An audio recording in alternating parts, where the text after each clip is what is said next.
ప్రాణికి అన్వయం కాదు. సృష్టి అనేటువంటిది స్త్రీ పురుష సంబంధంగా ఉన్నప్పటికీ, అన్ని ప్రాణులు అట్లాగే ఉద్భవిస్తున్నప్పటికీ, ఎక్కడో కొన్ని కొన్ని సూక్ష్మాంగ జీవుల వంటివి మినహా మిగిలిన వాటన్నింటిది కూడా ఈ స్త్రీ పురుష సంబంధంగానే సృష్టి జరిగిన ఒక్క మనుష్య జన్మలో మాత్రమే ఈ కుటుంబము అనే వ్యవస్థని పరమేశ్వరుడు ఏర్పాటు చేశాడు. ఇటువంటి వ్యవస్థ మనిషి సంస్కారవంతుడు కావడానికి కావలసిన గొప్ప జ్ఞానాన్ని అనుగ్రహిస్తుంది. అటువంటి సంస్కారం పొందడానికి ఎటువంటి అభిప్రాయాలు ఏర్పడాలో, ఎటువంటి సంస్కృతి కలగాలో అటువంటి వాటిని తనంత తానుగా అందించేది కుటుంబ వ్యవస్థ. కుటుంబము అనేటప్పటికీ మొట్టమొదట తల్లి తండ్రి. ఇందులో శాస్త్రం పెద్దపీట వేసింది ఎవరికి అంటే తల్లికే పెద్దపీట వేసింది. మొట్టమొదటి నమస్కారం ఎవరికి చేయించారు అంటే మాతృదేవో భవ అని అమ్మకే మొదటి నమస్కారం కూడా. అట్లా అమ్మకి నమస్కారం చేయించడానికి కారణం కూడా శాస్త్రమే చెప్పింది. పరబ్రహ్మము అని ఒక మాట అంటాం. ఆ పరబ్రహ్మమే సృష్టి చేసినప్పుడు సృష్టికర్త, నిలబెట్టినప్పుడు స్థితికర్త. ఆయనే రాత్రివేళ నిద్రనిచ్చిన, జ్ఞానాన్నిచ్చి మళ్ళీ పుట్టవలసిన అవసరం లేని స్థితి కల్పించిన ప్రళయకర్త అంటాం. లోకంలో ఈ మూడు కూడా అన్వయం అయ్యేది ఎవరికి అంటే ఒక్క అమ్మకే అన్వయం అవుతాయి. ఆమె సృష్టికర్త. ఏ ప్రాణి అయినా తల్లి కడుపులో పెరగవలసి ఉంటుంది. అందులో మనుష్య ప్రాణి అనేటప్పటికీ 9 నెలలు అమ్మ కడుపులోనే జీవుడు పెరిగి పెద్దవాడై శరీరాన్ని సంతరించుకొని సప్తధాతువులు ఏర్పడిన తరువాత బయటికి వస్తాడు. శరీరం ఇచ్చేది అమ్మ కాబట్టి, శరీర నిర్మాణం అంతా అమ్మ కడుపులో జరుగుతోంది కాబట్టి అమ్మ సృష్టికర్త. తండ్రి ఎన్ని కోట్లకు పడగలెత్తిన వాడైనా అమ్మ కడుపులోంచి బయటికి వచ్చిన తరువాత అసలు ప్రాణములు నిలబడడం అన్న మాట ఎక్కడ అన్వయం అవుతుంది అంటే అమ్మ వలననే అన్వయం అవుతుంది. అమ్మ లేనినాడు అమ్మ కడుపులోంచి బయటికి వచ్చిన మనుష్య ప్రాణి బ్రతుకుతాడు అని చెప్పడానికి అవకాశం లేదు. ఎందుకనంటే నేను ఒకప్పుడు ఒక గొప్ప ఈ ప్రసూతి వైద్య నిపుణుడు ఒక ఆయన వ్రాసినటువంటి గ్రంథాన్ని చదవడం జరిగింది. అది ఆంగ్ల భాషలో ఉన్న గ్రంథం. ఆ గ్రంథంలో ఆయన ఒక విషయాన్ని ప్రస్తావించారు. దాదాపు 9 నెలలు కటిక చీకట్లో అమ్మ కడుపులో ఉన్నటువంటి ప్రాణి మొట్టమొదటిసారి బయటికి వచ్చినప్పుడు అంత వెలుతురు, అంత పెద్ద పెద్ద ప్రాణులు, తండ్రో, ప్రసవం చేసినటువంటి వైద్యులో, వైద్య సిబ్బందో, వీళ్ళందరినీ చూసేటప్పటికీ ప్రధానంగా శరీరాన్ని నిలబెట్టేటటువంటి అవయవాలు అదుపు తప్పిపోయి అతని ప్రాణములే ఉగ్గడింపబడే స్థితి కలిగి, మలమంతా గట్టిగా అయిపోయి ఊపిరాడని స్థితి కలిగితే అమ్మ స్తన్యంలోంచి కోలోస్ట్రమ్ అనబడేటటువంటి పసుపు ఎరుపు కలిగినటువంటి ముద్ద మొట్టమొదటి పాల సమయంలో విడుదలవుతుందిట. దాన్ని చప్పరించిన కారణం చేత పిల్లవాడిలో ఉన్నటువంటి గట్టిపడిపోయిన ఆ మలం మెత్తపడి బయటికి వెళ్ళిపోయి అతని గుండె, ఊపిరితిత్తులు అన్నీ పనిచేస్తాయి. అంటే అసలు అమ్మ లేని నాడు, అమ్మ స్తన్యము నుండి స్రవించేటటువంటి ఆ కోలోస్ట్రమ్ తాగని నాడు పిల్లవాడు బ్రతుకుతాడు అన్న నమ్మకం కూడా లేదు. అందుకని బిడ్డ లోపల పెరగడానికి కారణమైన సృష్టికర్త అమ్మ. బయటికి రాగానే ప్రాణాన్ని నిలబెట్టేది అమ్మ. ఆ స్పర్శకి ఉన్న అనుభూతి భగవంతుడు ఎలా సృష్టించాడో తెలియదు, కానీ అమ్మ చెయ్యి వేసి బిడ్డని దగ్గరికి లాక్కునేటప్పటికీ ఆ పసిపిల్లవాడు అంత ఊరట చెందుతాడు. అంత ఊరట, అంత స్వాంతన అమ్మ స్పర్శ చేత కలుగుతాయి. అందుకని ఆమె స్థితికర్త. స్థితికర్త అంటే రక్షించువాడు అని, సాక్షాత్తు విష్ణు స్వరూపమైనది కాబట్టి స్థితికర్త అంటే నిలబెట్టువాడు, పోషించువాడు. అమ్మ విష్ణు స్వరూపమై స్థితికర్త అయి తన పాల చేత పుట్టినటువంటి ప్రాణిని రక్షిస్తాడు. అమ్మ పాలు ఇవ్వలేదనుకోండి, ఎన్ని కోట్లకు పడగలెత్తినవాడైతే మాత్రం తండ్రి ఆ ప్రాణిని కాపాడగలడు. అందుకని అసలు ప్రాణి నిలబడింది అంటే స్థితికర్త అయినటువంటి అమ్మ వలన నిలబడింది.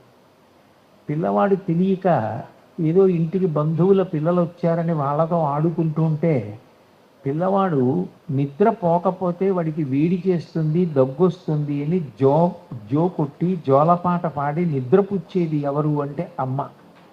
స్వల్పకాలిక లయము అని రాత్రివేళ అన్ని కోట్ల ప్రాణులకు నిద్రాకాలిక సుఖాన్ని ఇచ్చి ఆ నిద్రాకాలమునందు ఇంద్రియములకు కలిగిన బడలిక అంతటినీ తీసేసి మళ్ళీ శక్తినిచ్చేవాడెవరు అంటే శివుడు.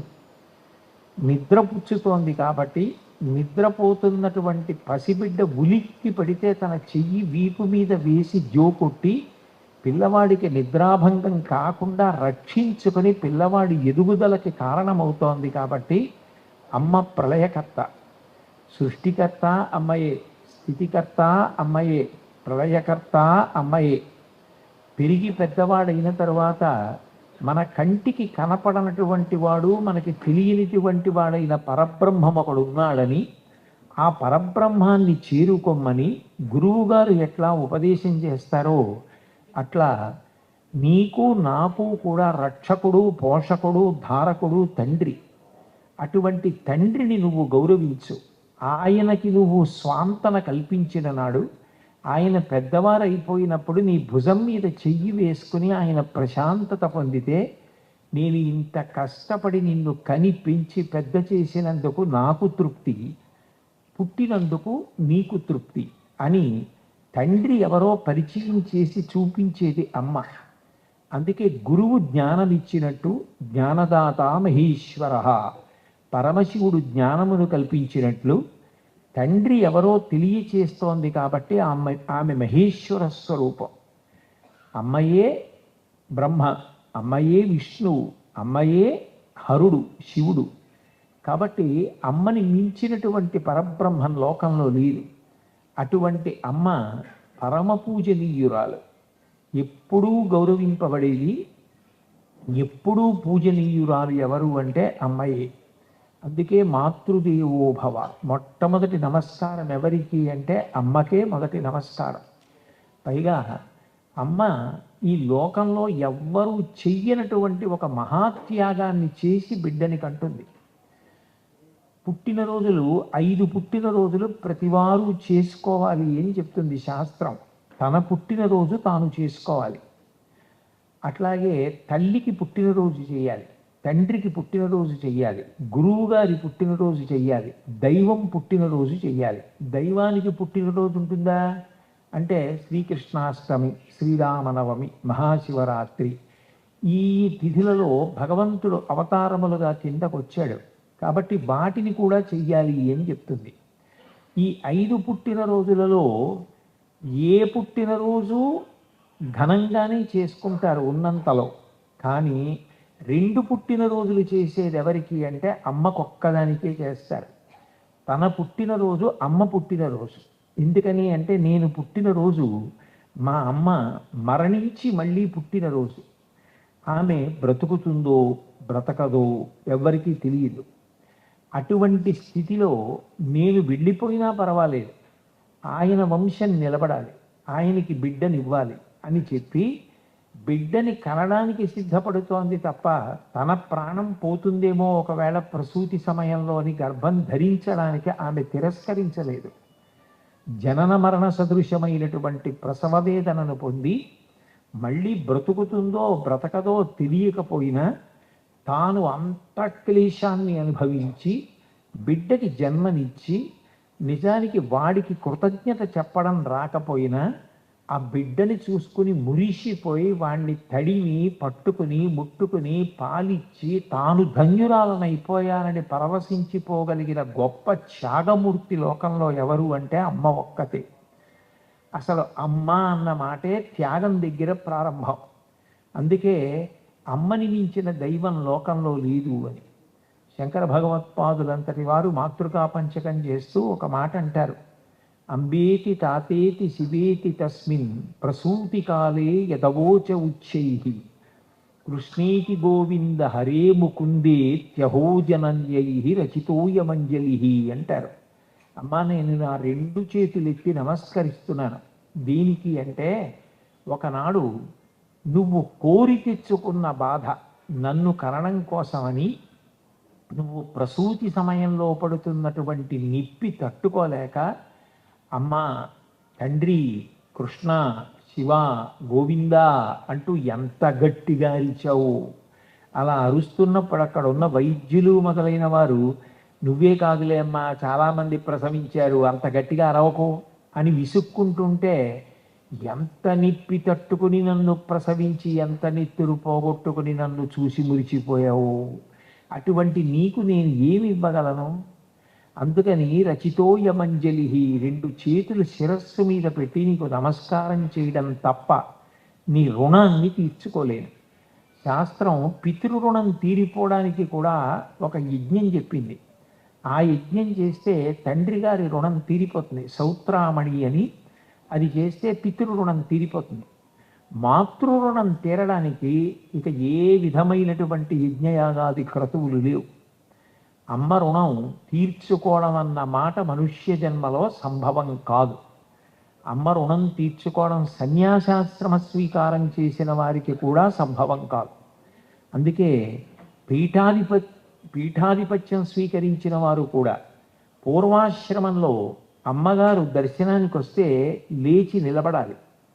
అదే పూర్వాశ్రమంలో తండ్రి గారు దర్శనానికి వస్తే సన్యాసాశ్రమ స్వీకారం చేసి పీఠాధిపతి అయిన వ్యక్తి లేచి నిలబడరు. కానీ తల్లిగారు వస్తే మాత్రం లేచి నిలబడాలి. అంటే తల్లికి పీఠాధిపతి అయినా కూడా అంత గౌరవము ఇవ్వవలసింది.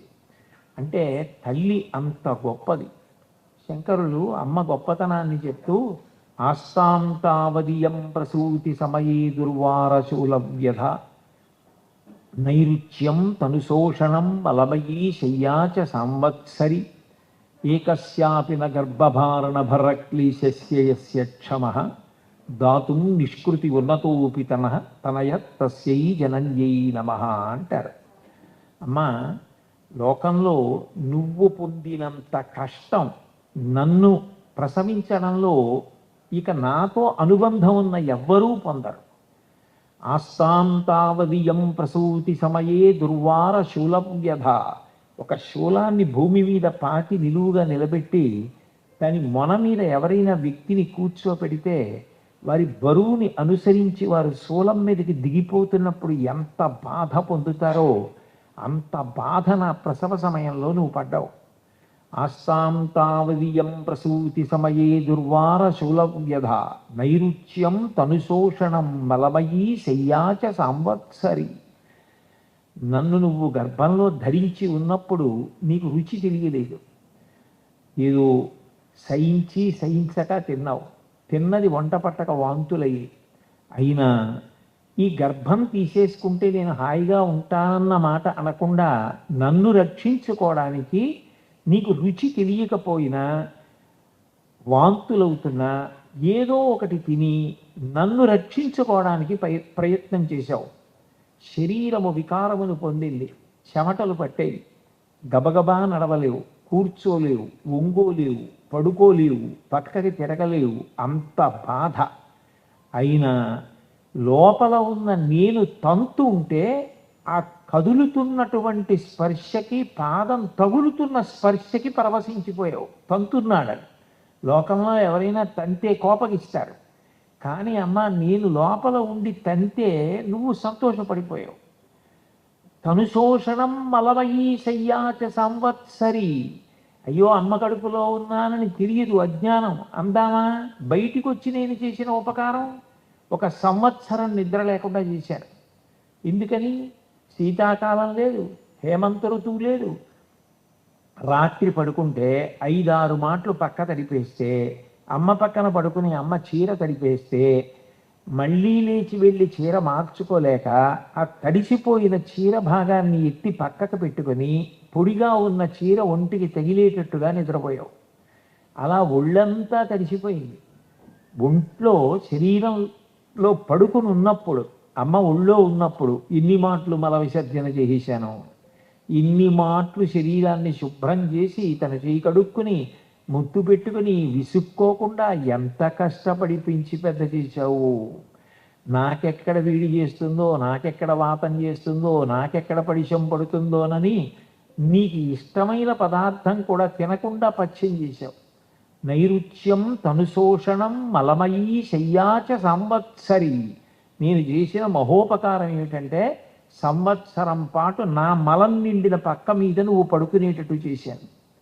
అయ్యో, ఇంత గొప్ప తల్లి నాకు జన్మనిచ్చిందని ఆమె పడుకున్న శయ్య మీద నేను మల విసర్జన చెయ్యకూడదని నాకు తెలియక మల విసర్జన చేశాను.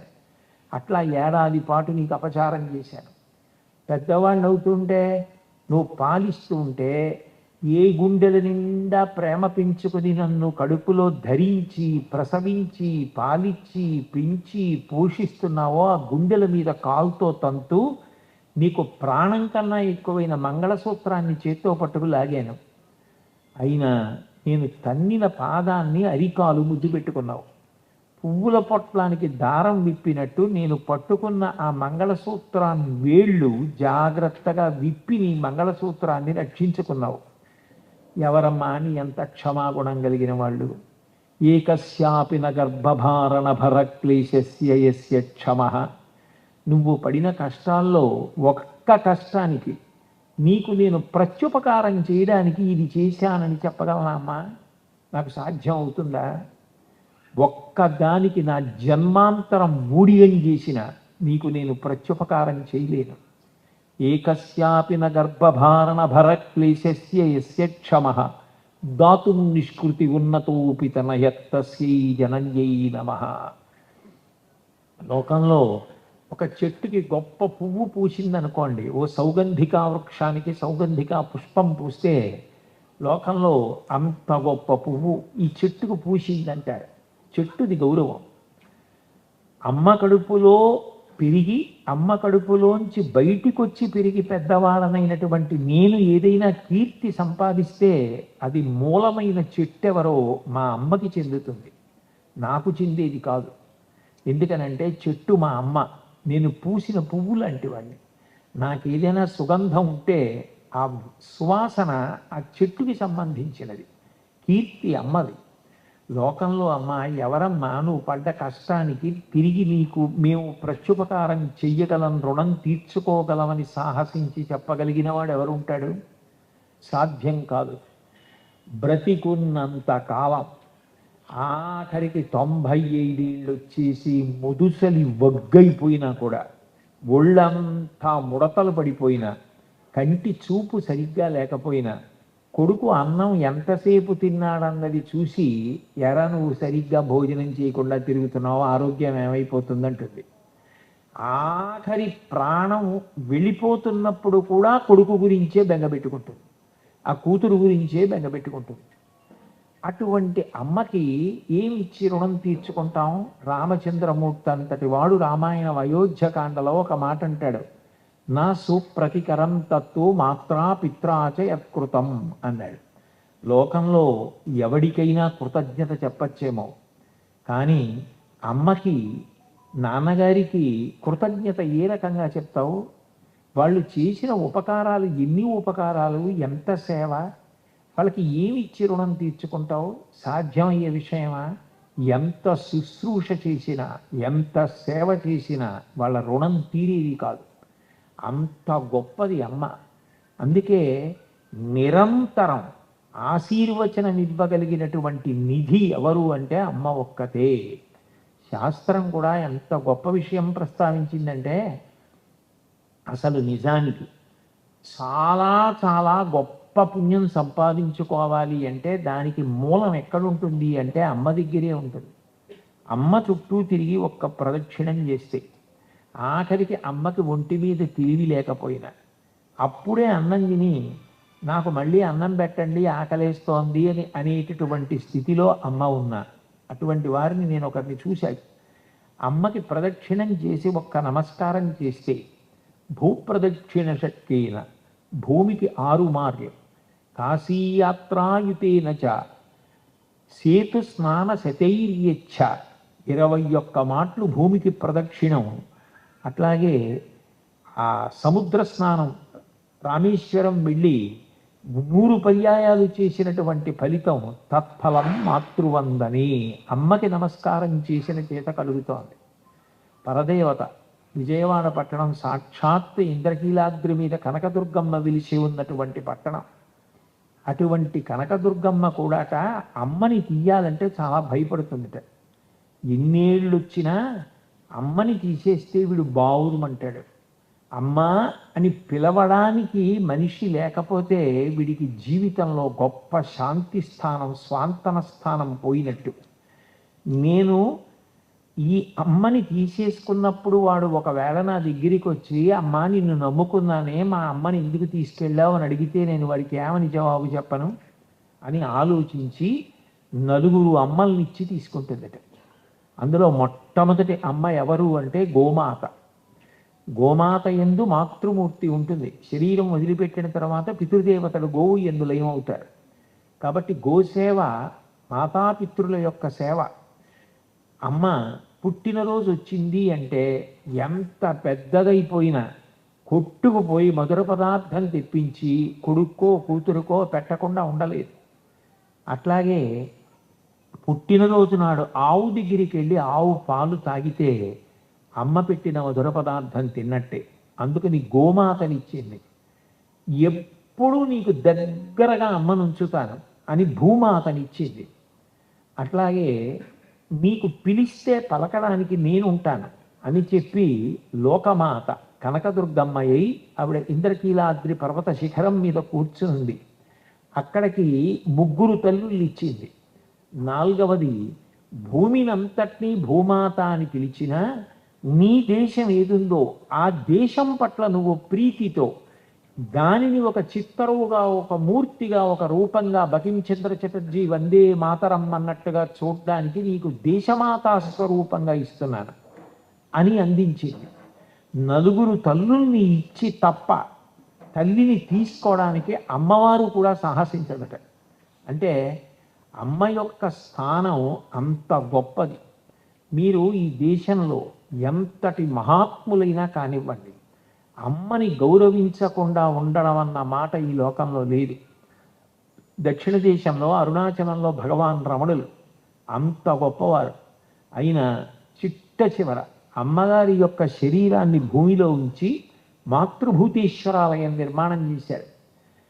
కంచి కామకోటి 68వ పీఠాధిపతులు నడిచిన దేవుడు అని కీర్తి వహించారు. జడలు వీడి బాల చంద్రుని విడనాడి గౌరి వీడి మరియు గంగ వీడి భువిని వెలసినట్టి భవునవు నీవందు చంద్రశేఖరేంద్ర సంయమీంద్ర అంటారు. పరమశివుడు సాక్షాత్తుగా జటల్ని వదిలిపెట్టేసి, చంద్రవంకని పక్కన పెట్టేసి, గంగమ్మను వదిలేసి, అర్ధశరీరంలో పార్వతీదేవిని పక్కన పెట్టేసి ఒక సన్యాసి రూపంలో భూమి మీద తిరిగితే అదే చంద్రశేఖరేంద్ర సరస్వతి మహాస్వామి గారంటారు. అటువంటి చంద్రశేఖరేంద్ర సరస్వతి మహాస్వామి వారు కూడా పక్కన శిష్యులు జయేంద్ర సరస్వతి, శంకర విజయేంద్ర సరస్వతి చెన్నై వెళతానంటే వెళ్ళిపోమ్మని అనుమతిచ్చి ఆఖరణ ఇంకా శరీర త్యాగం చేసేస్తున్నాను అన్న సమయంలో జన్మనిచ్చినటువంటి తల్లిగారు మహాలక్ష్మమ్మ గారి చిత్రపటాన్ని తెప్పించుకొని చిట్ట చివరి నమస్కారం అమ్మగారికి చేశారు. కలవై వంక తిరిగి గురువు గారికి చేశారు. ఒకరు నాకు శరీరాన్ని ఇచ్చిన తల్లి, ఇంకొకరు ఇక శరీరంలోకి రాకుండా జ్ఞానం ఇచ్చినటువంటి గురువు. ఇద్దరికీ నమస్కారం చేసి సిద్ధి పొందారు. ఎంతటి మహాత్ములు కానివ్వండి, అమ్మ అన్న మాటకి అంత గౌరవం ఇచ్చారు. సాక్షాత్తు శివస్వరూపమైన శంకర భగవత్పాదులు అమ్మగారి అంత్యేష్టి సంస్కారం కోసం యోగ మార్గంలో వచ్చి అమ్మకి అంత్యేష్టి సంస్కారం చేశారు. అమ్మ అన్న మాట అంత గొప్పది. అమ్మ సాక్షాత్ త్రిమూర్త్యాత్మక స్వరూపం. అమ్మ చెప్పనిది, అమ్మ పెట్టనిది లోకంలో ఒంటికెక్కదు. రామాయణంలో ఒక శ్లోకం ఉంది, అది ప్రతి తల్లి నేర్చుకోవాలి అని చెప్తుండేవారు మహాస్వామి గారు. చిన్నతనంలో అమ్మ నువ్వు బొట్టు పెట్టుకోవాలి అని చెప్పింది అనుకోండి, అది అలవాటైపోతుంది. అమ్మ చెప్పిన మాట, అమ్మ ఇచ్చినదేదో అది చద్దెన్నపు మూట. అమ్మ చద్దెన్నపు మూట ఇస్తే ఆ చద్దెన్నం తిని అతను క్షేమంగా సంతోషంగా ప్రయాణం చేసి తన కార్యాన్ని నెరవేర్చుకుంటాడు. శ్రీరామాయణంలో రాముడు అంత గొప్పవాడవడానికి కారణం కౌసల్య చెప్పినటువంటి మాట. రాముడు అరణ్యవాసానికి బయలుదేరుతుంటే చిట్ట చివర కౌసల్య పిలిచి ఒక మాట అంది. యం పాలయసి ధర్మం త్వం ధృత్యాచ నియమేన చ సవైరాఢవశార్దూలా ధర్మస్వాం అభిరక్షతు అంది. ఓ రామ, ఇంతకాలం నువ్వు ధర్మాన్ని పరిపాలన చేశావు, ధర్మానుష్ఠానం చేశావు, మంచిదే. కానీ కాలం కలిసి వచ్చింది, ధర్మాన్ని అనుష్ఠించావు. దశరథ మహారాజు గారి పెద్ద కొడుకువి, జనకుడికి అల్లుడివి, సీతమ్మకి భర్తవి, లక్ష్మణ భరత శత్రుఘ్నులకు అన్నగారివి. ఇప్పటి వరకు నీకు ఏ ప్రతిబంధకం లేదు, ధర్మాన్ని పాలించావు. కానీ ఇప్పుడు అరణ్యవాసానికి వెళుతున్నావు. ప్రతి రాత్రి రాక్షసుల అరుపులు, మృగాల అరుపులు వినపడుతూ ఉంటాయి. నీ ఆహారం నువ్వు సంపాదించుకోవాలి. వర్ష ఋతువులో ఆహారం దొరకకపోతే నువ్వు తీసుకొచ్చి నిలవ పెట్టుకున్నటువంటి పిండి ముద్దలు, గారపిండి ముద్దలు తిని బ్రతకాలి. అప్పుడు నేను ఎందుకు అనుష్ఠించాను ధర్మం, ఎందుకు నాన్నగారు చెప్పిన మాట వినాలని ధర్మం పట్టుకుని అరణ్యానికి వచ్చానని నీకు ధర్మం మీద కోపం వస్తుంది. కానీ ఒక్కటి గుర్తుపెట్టుకో, ధర్మాన్ని ఇదే నమ్మకంతో, ధర్మాన్ని ఇదే ధైర్యంతో నువ్వు పట్టుకుంటే యుగాలు మారిపోయినా నీ కథ నిలబడిపోతుంది, యుగాలు మారిపోయినా నీ నామం నిలబడిపోతుంది. ఏ ధర్మాన్ని నువ్వు పట్టుకున్నావో ఆ ధర్మం నిన్ను కాపాడుతుంది. భృత్యాచ నియమేన చ ధర్మస్వామభిరక్షతు, ఆ ధర్మమే నిన్ను కాపాడుగాక అని చెప్పింది అమ్మ చెప్పిన మాట. లేకపోతే రామాయణంలో నిజానికి రామచంద్రమూర్తి ధర్మాన్ని వదిలిపెట్టేస్తాను అని ఒక్క మాట అంటే, కొన్ని కాండలే లేవు రామాయణంలో. నాకు సుగ్రీవుడితో స్నేహం అక్కర్లేదు, వాలితో స్నేహం చేసుకుంటానంటే వాలి చిటిక వేస్తే రావణాసురుడు సీతమ్మని తెచ్చాపచెప్పేస్తాడు. కానీ ధర్మం తప్పిన వాలితో స్నేహం కన్నా ధర్మంలో ఉన్న సుగ్రీవుడితో స్నేహం చేస్తానని చేసుకోబట్టి సుందరకాండ, యుద్ధకాండ వచ్చాయి. 2 కాండలు వచ్చినా అంత కష్టపడిన ధర్మానికే ఆయన విలువనిచ్చాడు అంటే అమ్మ మాట. ఛత్రపతి శివాజీ జీవితంలో అంత గొప్ప స్థితిని పొందడానికి కారణం తల్లిగారి మాట. లోకంలో ఎక్కడ చూసినా అమ్మ అన్న మాట అంత గౌరవనీయం. ప్రత్యేకించి సనాతన ధర్మంలో ఇక అమ్మని మించినటువంటి దైవం లోకంలో లేదు. మాతృసేవ చేసినటువంటి వాడు సమస్త దేవతల సేవ చేసేసిన వాడే. అమ్మని అంత ప్రేమగా చూడడం అంత గొప్ప. సాధారణంగా లోకంలో బహు ఐశ్వర్యవంతుడు, ఆయన చాలా చాలా గొప్పవాడు అని ఎప్పుడు అంటారంటే అమ్మ చేతి అన్నం తింటాడా అన్నదాన్ని బట్టి. ఎంత వయసు వచ్చిందన్నది కాదు, అమ్మకి నేను అన్నం పెట్టాను కాదు, అమ్మ ఉన్న ఇంట్లో తానుంటే అమ్మ కోడలు వంట చేస్తున్నప్పుడు వాడికి ఇది ఇష్టమమ్మా, వాడికి ఇది చేసి పెట్టు, చాలా రోజులైంది, వాడికి ఇలా పోపి ఇలా పులుపు ఉండేటట్టు చూడు అంటుంది. అమ్మ విస్తరి దగ్గరికి వచ్చి ఇంకొంచెం తినరా, ఇవాళ కోడలికి చెప్పి చేయించాను అని అమ్మ చేతిది తినగలిగితే ఎంతకాలం అమ్మ చేతి అన్నం తిన్నాడో అంతటి మహదైశ్వర్యవంతుడిని పిలుస్తారు. అంటే అమ్మ ఆయుర్దాయంలో తన పుణ్యం ఉంది, అమ్మ ఆయుర్దాయంలో తన యొక్క సౌభాగ్యం ఉంది. అమ్మ అంత గొప్పది. కుటుంబంలో మొదటి వ్యక్తి ఎవరు అంటే అమ్మ, రెండవ వాడెవరు అంటే తండ్రి గారు. తండ్రి సాక్షాత్తుగా శంకరుడే అని చెప్పింది వేదం. నమ శివాయ చ శివతరాయ చ అని అష్టమానువాకం పూర్తి చేస్తూ నమ శంభవీ చ మయోభవీ చ నమ శంకరాయ చ మయస్కరాయ చ నమ శివాయ చ శివతరాయ చ శంకరాయ చ. సమస్త సుఖములకు ఉత్పత్తి స్థానమైనటువంటి శంభుమూర్తి అందరికీ కూడా సుఖాన్ని కల్పించడం కోసం సాక్షాత్తు శంకరుడై ఉంటాట.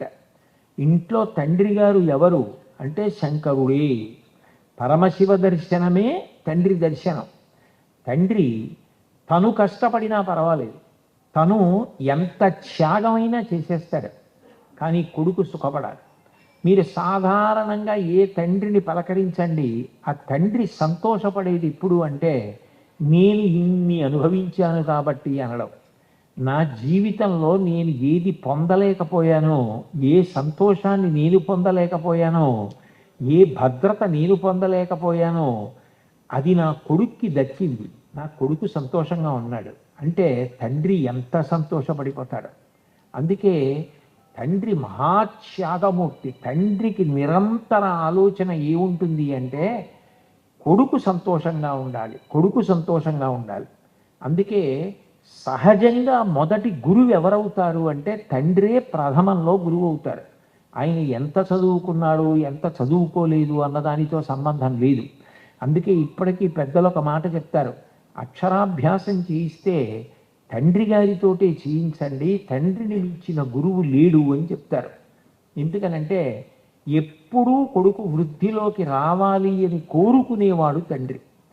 తాను ఎంత కష్టపడుతున్నా సరే, తనకి ఎన్ని ఇబ్బందులు ఎదురైనా సరే, కొడుకు సంతోషంగా ఉన్నాడు అంటే తండ్రి ఎంత సంతోషపడిపోతాడో. రామాయణంలోనే ఒక శ్లోకం ఉంది, రామచంద్రమూర్తికి ఉన్న లక్షణం ఏమిటి అంటే తల్లి ఎలా దుఃఖపడుతుందో అలా దుఃఖపడతాట, తండ్రి ఎలా సంతోషిస్తాడో అలా సంతోషిస్తాట. అదే తల్లి దుఃఖపడినట్టు దుఃఖపడటం ఏమిటి అంటే ఎప్పుడో చిన్నప్పుడు 3వ ఏట తల్లి ఎవరితోనో మాట్లాడుతూ సరిగ్గా పిల్లాడి మీద శ్రద్ధ పెట్టని కారణం చేత వాడు అలా పాకుతూ వెళ్ళి ఎక్కడో నూతిలో పడిపోయాడు. ఆ పిల్లాడిని రక్షించి తీసుకొచ్చారు. ఓ 25 ఏళ్ళు పోయిన తర్వాత ఎక్కడో రామాయణం మీద ప్రసంగాలు జరుగుతుంటే అక్కడికి ఆవిడ వెడితే అక్కడికి ఆ రోజున ఆవిడతో మాట్లాడుతుండగా ఈ పిల్లవాడు నూతిలో పడిపోయినప్పుడు ఏ తల్లి ఈ తల్లితో మాట్లాడిందో ఆవిడ అక్కడ కనపడి, ఈ పిల్లవాడే కదమ్మా మన ఇద్దరం మాట్లాడుకుంటుంటే 3వ ఏట నూతిలో పడిపోయింది అంటే, అవునమ్మా రోజున శ్రద్ధగా చూడలేదు, బతికి బట్ట కట్టి ఇంత వాడయ్యాడు, నా అదృష్టమని ఇప్పుడు కళ్ళొత్తుకుంటుంది. ఎప్పుడో వాడు పడిపోయాడు బతికాడు కదా, ఇప్పుడు ఎందుకు కళ్ళెత్తుకోవడం అంటే బిడ్డకి వచ్చిన కష్టం ఎప్పటిదో తలుచుకొని ఇప్పుడు కూడా ఏడుస్తుంది అమ్మ. పిల్లవాడు ఎక్కడో సుఖంగా ఉన్నాడని తను కష్టంలో ఉన్నా సంతోషపడిపోతాడు తండ్రి. ఆయన స్వచ్ఛంద పదవీ విరమణ చేసేశాడు. ఆయన ఎంత కష్టపడి సంపాదించుకున్నటువంటి చెమట, ఆయన నిత్తురు, ఆయన దాచుకున్న డబ్బు, దాంతో ఆయన ఏదో అనుభవించేద్దాం అనుకోడు. కొడుకు సంతోషంగా ఉండాలి, కొడుకు సంతోషంగా ఉండాలి, కొడుకు సంతోషంగా ఉండాలి, కొడుకు ఇచ్చేస్తాడు. ఒకవేళ కొడుకు ఇచ్చేస్తే కొడుకు చూడకపోతే ఏమవుతుంది, ఉంటానా ఏమి అన్నాళ్ళు, బతికినంతకాలం బతుకుతానా అంటాడు. అంతే తప్ప ఇదేమిటి అన్నీ ఇచ్చేస్తే ఎలా అన్న ఆలోచన తండ్రికి ఉండదు. తండ్రి శంకర స్వరూపం, ఎప్పుడూ కొడుకు యొక్క వృద్ధిని కోరుకుంటూ ఉంటాడు. ఈ మానవీయ సంబంధాలు రామాయణ భారతాల్లో మీకు బాగా కనపడతాయి. అందుకే పాండురాజు గారు దేవతల ద్వారా సంతానాన్ని పొందవలసి వచ్చినప్పుడు మొట్టమొదట వాయుదేవుడి ద్వారా భీముణ్ణి కోరుకోవచ్చు, మంచి బలవంతుడు శత్రువుల్ని నిగ్రహిస్తాడని. అర్జునుడిని కోరుకోవచ్చు, ఇంద్రుడి యొక్క కుమారుడు అంత గొప్ప యుద్ధం చేస్తాడని. ఆయన కోరలేదు, ఆయన ముందు ధర్మదేవత వలన కుమారుడు కావాలన్నాడు.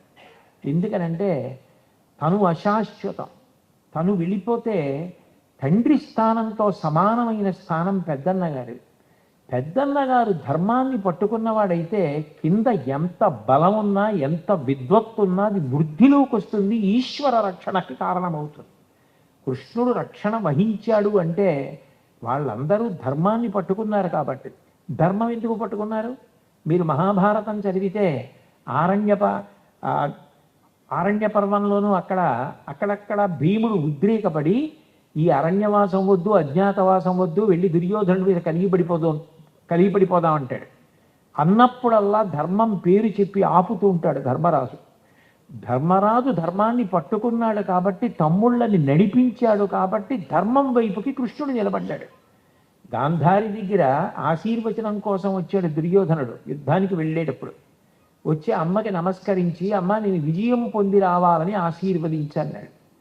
అంటే గాంధారంది, పుత్ర ధర్మం ఎక్కడో విజయం అక్కడ, ధర్మం ఎక్కడో కృష్ణుడు అక్కడ. ధర్మము పాండవుల పక్షానుంది కాబట్టి కృష్ణుడు అక్కడున్నాడు. కాబట్టి నిన్ను వెళ్ళు యుద్ధానికి అనగలను తప్ప వెళ్ళి రా అని ఆశీర్వచనం చేయలేను. నీ ఎందు ధర్మము లేదు, వెళ్ళి రావాలి, అంత తల్లైనా కూడా. అంటే పైన ధర్మం పట్టుకుని ఉందనుకోండి, కింద ఏదున్నా శోభిల్లుతుంది.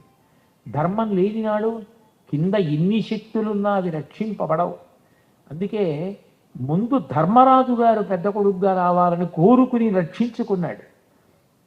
ఆపద గడవంబెట్టను ఓపి శుభంబైన దాని నడగుప్పను పాండుక్ష్మాపాలుడు నిన్ను చూపి చలియ మహాత్మా అంటాడు ధర్మరాజు గారు కృష్ణుడితో మాట్లాడుతూ. పాండురాజు గారు, మా నాన్నగారు నిన్ను చూపించి వెళ్ళిపోయాడు కృష్ణ, మాకు నువ్వే మాకన్నీ అంటాడు.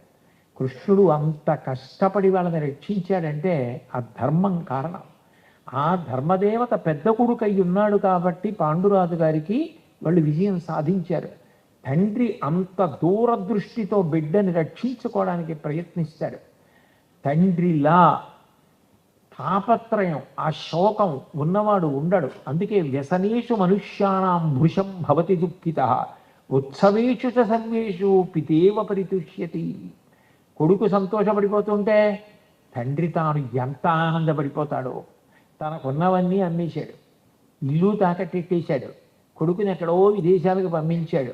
వాడు అక్కడికి వెళ్ళి రావడానికి సెలవు లేదని అక్కడి నుంచి ఉత్తరం రాసి, నాన్నగారు నేను పడవంత పెద్ద వాహనం కొనుక్కున్నానండి, ఇందులో తిరుగుతున్నానండి, ఇక్కడ ఎంతో సంతోషంగా ఉన్నానండి, ఇంత డబ్బు వస్తోందండి ఉత్తరం రాస్తాడు.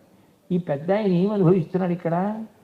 రోహిణీ కార్తీలో నెత్తి మీద ఉత్తరీయం వేసుకుని ఎదురింటికి వెళ్ళి తలుపు కొట్టి వాళ్ళ దగ్గరికి వెళ్ళి, మా అబ్బాయి ఇంత గొప్ప స్థితిలో ఉన్నట్ట, ఇదిగో ఈ చిత్రపటం చూడండి, ఇంత పెద్ద వాహనం కొనుక్కున్నట్టు అంటాడు. ఈయనేం సాధించాడు? ఈయనకి జ్వరం వస్తే మాత్ర పట్టుకొచ్చేవాడేడి, ఈయనకి కాళ్ళు నొక్కేవాడేడి? అవక్కర్లా, వాడు సంతోషంగా ఉన్నాడా లేదా? అందుకని తండ్రి ఎవరు అంటే శంకరాయచ, సాక్షాత్తు శివుడు నీ ఇంట తండ్రిగా ఉన్నాడు. అటువంటి తండ్రిని గౌరవించడం, అటువంటి తండ్రి మాట వినడం నీ అభ్యున్నతికి కారణం. నాన్నగారి నోటి వెంట ఏది వచ్చిందో అది నీకు దీర్ఘకాలిక శ్రేయస్సుని కల్పిస్తుంది.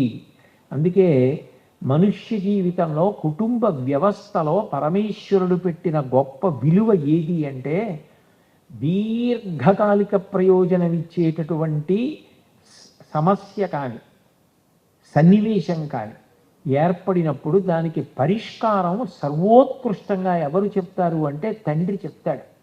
చూడండి, పత్నిని స్వీకరిస్తాడు పురుషుడు. ఆమె ఆ పురుషుని యొక్క శాంతికి కారకురాలు, ఆమెయే వంశానికి కారకురాలు, ఆమెయే ఇంటి కీర్తి ప్రతిష్టలకి కారకురాలు. తనకి కోడలుగా ఎవరు రావాలో నిర్ణయించేది మామగారు చేస్తాడు. నిజానికి చాలామంది శ్రీరామాయణంలో అనుకుంటారు, ఏదో రాముడు వెళ్ళాడు, శివధనుర్భంగం చేశాడు, వెంటనే పూలదండట్టుకుని సీతమ్మ వచ్చేసింది, ఆయన మెడలో వేసి సీతారామ కళ్యాణం అయిపోయింది అనుకుంటారు. అలా లేదు రామాయణంలో. నిజానికి జనక మహారాజు గారు శివధనుర్భంగం అయినప్పుడు గబగబా కలశ పట్టుకుని వెళ్ళాడు. మిగిలిన వాళ్ళందరూ స్పృహ తప్పిపోయారు ఆ శివధనుర్భంగమైన శబ్దానికి. ఉన్నవాళ్ళు రామలక్ష్మణులు, ఆ జనకుడు, విశ్వామిత్రుడు, నలుగురే స్పృహలో ఉన్నారు. గబగబా కలశ పట్టుకుని పరిగెత్తికి వెళ్ళాడు జనకుడు కన్యాదానం చేస్తానని. కానీ రాముడు తీసుకోలేదు. దీయమానాం నతుతదా ప్రతిజగ్రాహ రాఘవ అవిజ్ఞాయ పితుస్యంధ అయోధ్యాధిపతి ప్రభోహో అన్నాడు. అది బాలకాండలో లేదు, అయోధ్యకాండలో అనసూయమ్మతో మాట్లాడుతూ సీతమ్మ చెప్పింది. నాకు భార్య ఎవరు అన్నది కాదు ప్రశ్న, దశరథ మహారాజు గారికి కోడలెవరు అన్నది ప్రశ్న. నేను భార్యని స్వీకరిస్తే ఆయనకి కోడలవడం కాదు, ఆయన కోడల్ని ఎంచుకుంటే నాకు ధర్మపత్ని అవుతుంది. ఆయన కోడల్ని ఎంచవలసింది. నా జీవితానికి ఈమె సరిపోతుందా? ఎందుకనంటే 5 లక్షణములు కలిస్తేనే వివాహం చెయ్యాలి అని. ఆ 5 లక్షణములు కలిశాయా లేదా అన్నది ఎవరు చెప్పాలి? తండ్రి గారు నిర్ణయించాలి పెద్దలతో కలిసి. తుల్యశీల వయోవృత్తాం తుల్యాభిజన లక్షణాం రాఘవోర్హతి వైదేహీం తం చేయమసిచేక్షణ. శీలము, వృత్తము, వయస్సు, అభిజనము, లక్షణము అని ఇది ఉంటాయి. అందులో శీలము, స్వభావము ఇద్దరిది ఒకటేనా? వయస్సు ఆయన కన్నా ఆమె చిన్నదేనా? వృత్తము ఇద్దరి యొక్క నడవడి ఒక్కలా ఉంటుందా? అభిజనము ఇద్దరి వెనక వంశములు సరిపోయాయా? లక్షణము కాకి ముక్కుకి దొండపండని రేపు అనకుండా ఉండేటట్టుగా ఇద్దరి యొక్క రూపములు తుల్యముగా ఉంటాయా? ఇవి పెద్దలను సంప్రదించి నిర్ణయించవలసిన వాడు తండ్రి. ఆయన నడకుండా నేను పత్నిని స్వీకరించడం ఏమిటి? మా నాన్నగారు దశరథ మహారాజు గారికి కబురు చేయండి, మా నాన్నగారు ఒప్పుకుంటే అప్పుడు నేను ఈమెని వివాహం చేసుకుంటానన్నాడు. అప్పుడు కూడా మళ్ళీ వశిష్ఠ మహర్షి వచ్చి ఇక్ష్వాకు వంశమంతా చెప్పి అవతల పక్కన శతానందుల వారు సీతమ్మ యొక్క వంశమంతా చెప్పిన తరువాత రెండు వంశములు సరిపోయాయి అనుకున్న తర్వాత అప్పుడు సీతారామ కళ్యాణం జరిగింది. అప్పుడే లక్ష్మణ భరత శత్రుఘ్నులకి జరిగింది. అంటే తండ్రి కొడుకు యొక్క జీవితం గురించి అంత దూరం ఆలోచిస్తాడు.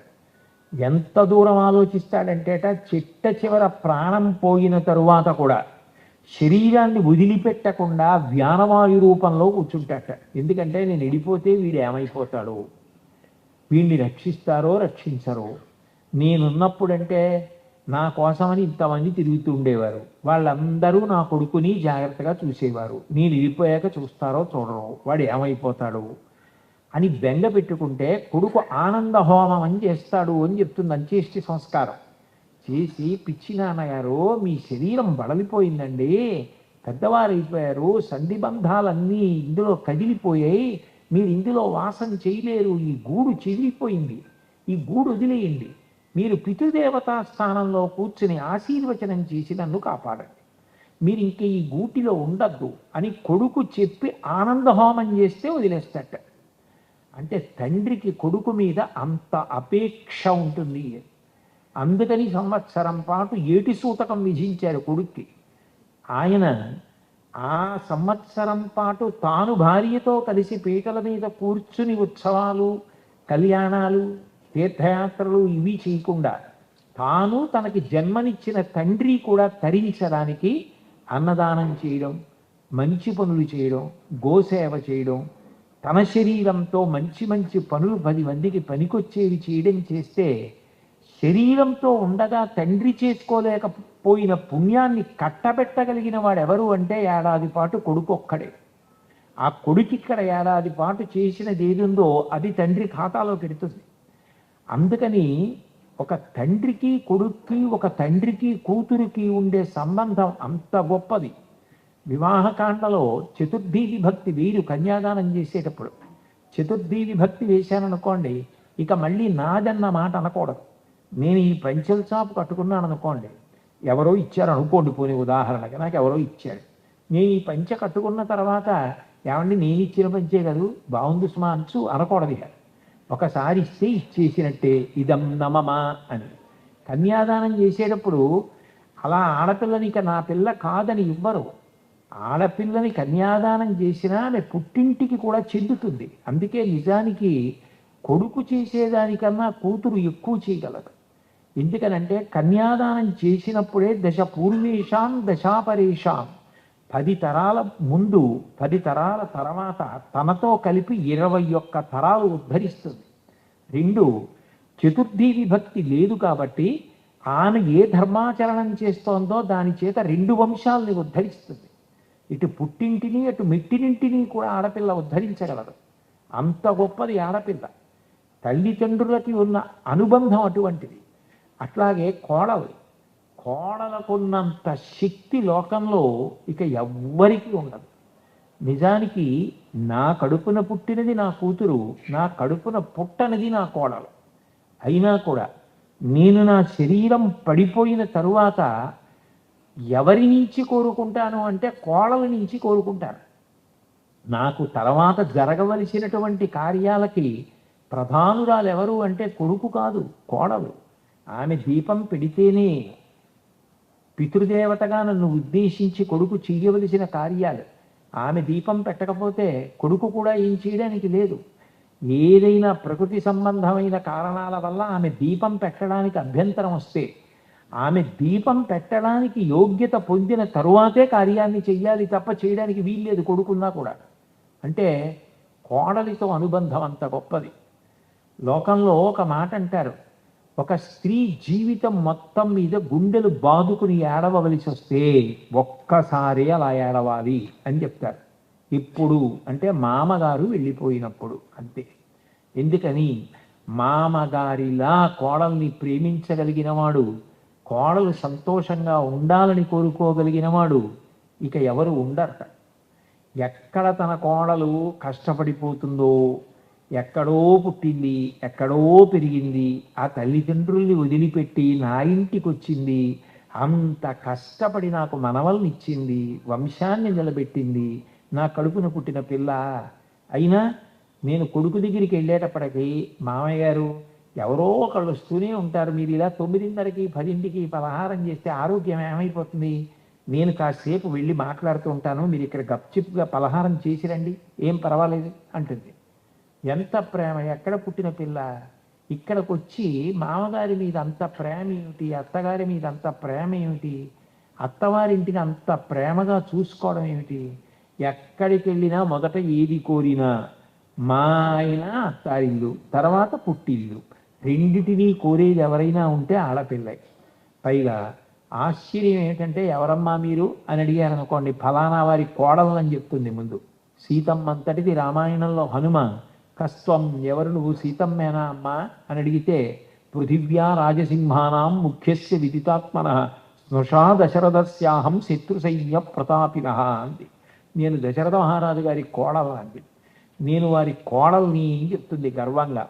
అంటే మామగారికి కోడలికి ఉండేటటువంటి అనుబంధం అంత గొప్ప అనుబంధం.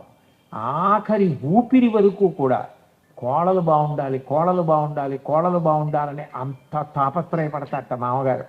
ఏరా ఎప్పుడు నీ హడావిడి తప్ప అమ్మాయి సంతోషం చూడద్దా, తీసుకున్న 4 రోజులు ఎక్కడికన్నా వెళ్ళిరండి సంతోషంగా అంటే అట్ట. కొడుకు కోడలు కలిసి ఎక్కడికైనా అలా తిరిగి వస్తే ఎంత ఆనందపడిపోతాడోట మామగారు. అలా పోన్లేవే ఇవాళ సంతోషపడింది పిల్ల అంటే అట్ట. మామగారికి కోడలికి ఉండే అనుబంధం అంత గొప్పది. నా కూతురు వేరొకరి కోడలై సంతోషాన్ని పొందుతుంది, వేరొకరి కూతురు నా కోడలై అభ్యున్నతిని పొందుతుంది.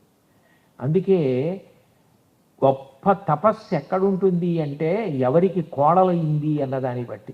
ఎందుకనంటే ఆ నిత్తురు, ఆ సంస్కారంతో మళ్ళీ బిడ్డని ఆ వంశానికి అందించగలిగినది ఎవరు అంటే కోడలి. అంత గొప్పది కోడలు. నిక్కచ్చిగా మాట్లాడాలి అంటే ఆశ్చర్యకరమైన విషయం ఏంటంటే, కడుపున పుట్టిన కూతురు కన్నా కడుపున పుట్టని కోడలు ఎక్కువ మైల పడుతుంది. ఇప్పుడు ఇవాళ రేపు అని కాదు, ఏదో ఒకనాడు 10 ఏళ్ల తర్వాత అయినా నేను విడిపోతుంది కదా ఈ శరీరం. విడిపోయినప్పుడు నా కూతురు పట్టేది 3 రోజులో ఎంతో, కానీ నా కోడలు 11 రోజులు మైల పడుతుంది. అంటే నిజానికి కోడలితోటే మామగారి అనుబంధం, అత్తగారి అనుబంధం ఎక్కువ. అంత గొప్ప వ్యవస్థ, అంత గొప్ప ప్రేమలు కలిపింది కుటుంబ వ్యవస్థ.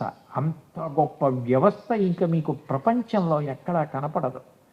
తోబుట్టువులు అన్నవాళ్ళు ఈ జన్మకి ఒక్కసారి, ఈ జన్మలో అమ్మా నాన్నగారికి నాతో కలిసి పుట్టిన వాళ్ళెవరో వాళ్ళే తప్ప ఇక మళ్ళీ కొత్తగా అందులో చేరడం అన్న మాట ఇక ఉండదు. రాముడంతటి వాడు లక్ష్మణస్వామి యుద్ధభూమిలో మూర్ఛపడిపోతే, దేశే దేశే కళత్రాణి దేశే దేశే చ బాంధవాః తంతు దేశం నపశ్యామి ఎత్ర భ్రాత సహోదరః అన్నాడు. ఏ దేశం వెళ్ళినా భార్య పోతే భార్య దొరుకుతుందేమో, ఏ దేశం వెళ్ళినా స్నేహితులు దొరుకుతారేమో, ఏ దేశం వెళ్ళినా ధనం దొరుకుతుందేమో, కానీ తోడ పుట్టిన వాడు మాత్రం ఆ జన్మకంతే. ఇక మళ్ళీ ఆ అనుబంధాలు రమ్మంటే రావు. అందులో పెద్దవాళ్ళు అయిపోతున్నప్పుడు ఆ అనుబంధం చూసినప్పుడు ఎంత ఆనందంగా ఉంటుందో. మా కాకినాడ పట్టణంలో అన్నదమ్ములు ఉండేవారు. ఆ అన్నగారికి దగ్గరగా 70 ఏళ్ళు. ఏదైనా మంచి ఉత్సవం జరుగుతుంటే ఈ తమ్ముడు అన్నగారు బయలుదేరి వస్తున్నారు అనగానే వెళ్ళి వీధిలో నించునేవాడు. ఆయన కారు దిగ్గానే అన్నయ్య అన్నయ్య అని చేయి పట్టుకుని ఆ అన్నగారిని తీసుకొస్తుండేవాడు. నాకు ఎంత సంతోషంగా ఉండేదో చూడ్డానికి. ఎందుకనంటే ఒక వయసు వచ్చేసిన తరువాత కూడా అన్నయ్యని చూసేటప్పటికి తమ్ముడికి ఆ ప్రేమ, తమ్ముడిని చూసేటప్పటికి అన్నయ్యకి ఆ ప్రేమ, అన్నదమ్ములు కలిసి ఉండడం, అన్నదమ్ములు కలిసి మాట్లాడుకోవడం, అన్నదమ్ములు కలిసి సంతోషాన్ని అనుభవించడం ఎంత గొప్ప విషయం. సృష్టిలో ఏ ప్రాణికి లేదా అదృష్టం. తోబుట్టువులతో కలిసి సంతోషించడం అన్నది ఒక్క మనుష్య ప్రాణికి. ఇప్పుడు ఒక వ్యక్తికి 65 ఏళ్ళు వచ్చేసాయి అనుకోండి. 65 ఏళ్ళు వచ్చేసిన వాడు మహా ఉంటే ఇంకెంత ఉంటాడు? ఇంకో 15 ఏళ్ళు ఉంటాడు పోనీ అనుకోండి. 15 ఏళ్ళు ఉంటే ఆయన 7.5 సంవత్సరాలు నిద్రపోతాడు. ఎందుకంటే చాలాసేపు పెద్దవాడు అవుతున్న కొద్దీ బడలిక నిద్ర ఎక్కువ ఉంటాయి. 7.5 సంవత్సరాలు ఉంటాడు. 7.5 సంవత్సరాల్లో ఆయన కాలకృత్యాలు, ఆయన స్నానం, ఆయన అనుష్ఠానం, ఆయన చదువుకోవడం ఇలాంటివన్నీ సగం తీసేస్తే ఏదో 3 సంవత్సరాలు ఉంటాడు. ఈ 3 సంవత్సరాల్లో అన్న తమ్ముడు రోజు కలిసి కూర్చోరు. ఆయన ఎక్కడో ఉంటాడు, ఈయన ఎక్కడో ఉంటాడు. ఎప్పుడో ఏడాదికి ఆయన ఈయన ఓ 5 రోజులు కలుసుకుంటే వాళ్ళిద్దరూ కలుసుకునేది ఇంకా మిగిలిన 3 ఏళ్లలో 3 5లు 15 రోజులు. 15 రోజుల్లో మళ్ళీ ఇద్దరూ కలిసి పడుకుంటారు కాబట్టి సగం రోజులు 7.5 రోజులు కలిసి ఉండరు. మిగిలిన 7.5 రోజుల్లోనూ ఇతర విషయాలు పోను వాళ్ళిద్దరూ కలిసి ఇంకా కూర్చుని మాట్లాడుకునేది. మా అన్నయ్యకి దోసకాయ పప్పు అంటే చాలా ఇష్టమే, వేసి పెట్టు అని చెప్పి ఆ వయసులో అన్న తమ్ముడు కూర్చుని మాట్లాడుకుంటూ సంతోషంగా గడిపేది ఏమైనా ఉంటే కొద్ది రోజులు, కొద్ది గంటలు. దానికోసం కొట్టుకు చచ్చిపోవడంలో అర్థం ఎక్కడుంది అసలు? ఇది ఇంకొక ప్రాణిగా పుడితే లేదు ఈ వ్యవస్థ. గోవు చాలా గొప్పది. అయితేనే దానికి అన్నదమ్ముల, అక్క చెల్లెళ్ళ, అనుబంధాల, సంతోషాల, ఎంత అనుబంధాలు, ఎన్ని సంతోషాలు పెట్టింది భగవంతుడు ఒక్క కుటుంబ వ్యవస్థలోనే. ఓ మాట అంటుంది చిట్ట చివర తార కిష్కింధకాండలో వాలిని ఉద్దేశించి సుగ్రీవుడికి చెప్తూ ఓ మాట అంటుంది, ఏమయ్యా తమ్ముడి గురించి అలా అంటున్నావు, సుగ్రీవుడితో యుద్ధానికి ఎడుతున్నావు, తమ్ముడిని చంపేస్తానంటున్నావు, లాలనీయో హితే భ్రాత దివీయానేశవానర తత్రమా సన్నిహస్తోవా సర్వదా భ్రాతు ఇచ్ఛతే. ఆయన ఎప్పుడు నీకు తమ్ముడయా, నీకన్నా వెనకాతల పుట్టినవాడు. లాలనీయోహితే భ్రాత, వాడు నీ మాట వినకపోవచ్చు, వాడు నీతో కలిసి నడవకపోవచ్చు, కానీ వాడిని శపించకూడదు. వాడు ఎక్కువ కాలం ఉండకూడదన్న మాట నీ నోటి వెంట రాకూడదు. తమ్ముడు అంటే అనునయం, చిన్నవాడు కాబట్టి నువ్వు వాడిని అనునయించి మాట్లాడాలి. లాలనీయో హితే భ్రాత యవీయానేశవానర తత్రమా సన్నిహిస్తోవా సర్వదా బంధురేవతే. ఈ శరీరం ఉన్నంత కాలం, ఈ శరీరం పడిపోయే వరకు సహజమైన బాంధవ్యం ఆ తల్లిదండ్రుల కొడుకులు అని అన్న తమ్ముడు అన్న అనుబంధం నీకు వాడితోనేనయా. అలాంటి వాడితో శత్రుత్వం పెట్టుకున్నట్ట ఏమిటి? వాడిని చంపేస్తాను, వాడి మీదకి యుద్ధానికి ఎడతానంటావు. తప్పు, తమ్ముడిని అలా అనకూడదంటుంది. తార మాటలు రామాయణంలో మెరుపులు. తార ఎక్కడ మాట్లాడినా అలాగే మాట్లాడుతుంది. తార ఒకటి, సుమిత్ర ఒకటి, అంత గొప్పగా మాట్లాడతారు. ఆ అనుబంధాలు అంత గొప్పగా ఉంటాయి. భగవంతుడు ఆ కుటుంబ వ్యవస్థలో అలా ఎలా పెట్టాడో తెలియదు. సచిన్ టెండూల్కర్ తన జీవిత చరిత్ర ఇంచుమించుగా జీవిత చరిత్ర అనవచ్చు అలా వ్రాసుకున్నాడు ఆయన. ఆ వ్రాసుకున్న దాంట్లో ఆయన ఒక విషయం రాశారు, నా జీవితంలో అసలు ప్రధానమైనటువంటి కీలకమైనటువంటి మలుపు ఒకనాడు తిరిగింది అని చెప్పుకున్నారు. అచ్రేకర్ వాళ్ళ గురువు గారి దగ్గర క్రికెట్ నేర్చుకోవడానికి వెళ్ళారు ఆయన మొట్టమొదటిసారి. వెళ్ళినప్పుడు అచ్రేకర్ అక్కడ నిలబడి సచిన్ టెండూల్కర్ని ఆడమన్నారు. ఆడమంటే టెండూల్కర్ సరిగ్గా ఆడలేకపోతే తీసుకెళ్ళినటువంటి టెండూల్కర్ అన్నగారు అజిత్ వంక చూసి అచ్రేకర్ అన్నారు, ఇంకా ఈ పిల్లవాడికి తగినంత పరిణతి లేదు, వచ్చే సంవత్సరం తీసుకురండి, జట్టులోకి తీసుకుంటానని నేను శిక్షణ ఇస్తానన్నారు. అజిత్ వెంటపడి బతిమాలన్నాడు, నా తమ్ముడు సహజంగా బిడియం కలిగినవాడు, మీ దగ్గర శిష్యరికం చెయ్యాలని ఎంతో తాపత్రయం ఉన్నవాడు, చాలా బాగా ఆడతాడు, కానీ మీరు చూస్తున్నంతగా ఆడడానికి తలబడుతున్నాడు. మీరు ఏమీ చూడనట్టు, మీరు ఎక్కడికో వెళ్ళిపోయినట్టు, అక్కడ ఆడుతున్న ఆట దగ్గరికి వెళ్ళిపోయి నించుని ఇక్కడ మా వాడి ఆట చూడండి, ఎట్లా ఉంటుందో చూసి అప్పుడు నిర్ణయం చెప్పండి అన్నాడు. అంటే అచ్రేకర్ సరే అట్లాగే చూస్తానని ఇంకొక చోట జరుగుతున్నటువంటి ఆట దగ్గరికి వెళ్ళి నిలబడి టెండూల్కర్ ఆట చూశారు. అక్కడ అచ్రేకర్ లేరు అనేటప్పటికీ టెండూల్కర్ అంత బాగా ఆడాడు. వెంటనే సంతోషించి అచ్రేకర్ ఈ పిల్లవాడిని తీసుకుంటున్నాను నా జట్టులోకి అన్నాడు. అంతే, టెండూల్కర్ జీవితం మలుపు తిరిగి చిట్ట చివరికి భారతరత్న కూడా పుచ్చుకున్నారు క్రికెట్లో. అంటే తోడ పుట్టిన వాడి సహకారం ఆ రోజున లేకపోయి ఉంటే, నా మీద ప్రేమతో అజిత్ అచ్రేకర్కి ఆ మాట చెప్పకపోయి ఉంటే నేను ఇవాళ జీవితంలో ఈ స్థానం పొంది ఉండేవాడిని కాను అని రాసుకున్నారు ఆయన. అన్నదమ్ములు అక్క చెల్లెళ్ళు అన్న మాటలు అంత గొప్పవి. వాళ్ళు ఇచ్చిన శాంతి ఎవరు ఇవ్వలేరు. ఆ అనుబంధాలు అంత గొప్పవి. ఎంత ఎంత పెద్దవాళ్ళు అయిపోనివ్వండి, ఆ ప్రేమలు వేరు. కె విశ్వనాథ్ గారు ఆ శరీరంతో ఉన్న రోజుల్లో హైదరాబాద్లో అప్పుడప్పుడు నేను ఆయన దగ్గరికి వెళుతూ ఉండేవాడిని. వారు కూడా అంత ప్రేమగా పాపం నా దగ్గరికి వస్తూ ఉండేవారు. నేను ఒకప్పుడు వారి ఇంటికి వెళ్ళాను ఎందుకో. వెళ్ళి కూర్చుని మాట్లాడుతుంటే ఏదో శ్రీశైలం మల్లికార్జునుడి గురించి వచ్చింది. వస్తే ఆ మల్లికార్జునుడి మీద ఉన్న చాటువులు వాటి గురించి నేను ఏదో మాట్లాడుతూ అందులో కొన్ని చెప్తున్నాను. చెప్తుంటే ఆయన ఒక్క నిమిషం ఆగుతారా అని అడిగారు. ఏమి అన్నాను. అంటే మా చెల్లెల్ని పిలుస్తాను, దానికి ఎంత ఇష్టం ఈ విషయాలు అని ఫోన్ చేసి, నువ్వు ఉత్తర క్షణం వచ్చేయి, చాగంటి వారు వచ్చారు మన ఇంటికి, శ్రీశైలం గురించి చెప్తున్నారు. ఆవిడ వచ్చి కూర్చుని శ్రీశైలం గురించి, నేను ఉన్న చాటువుల గురించి, శ్రీశైలం మానసిక యాత్ర ఎలా చేసేవారు పూర్వం అని చాలా అందమైన ఉండేవి. శ్రీరంజం ఒక శ్రీగిరి యాత్రకు కూరి విశతితో కూడి నడచితిని పల్లెలు పురములు పట్టణంబులు పేటలు దాటిది కోటలు దాటిది అడవులు దాటిది మడుగులు దాటిది అన్నీ దాటిది అని మానసికంగా మల్లికార్జునుడిని చూడటం చెప్పేవారు.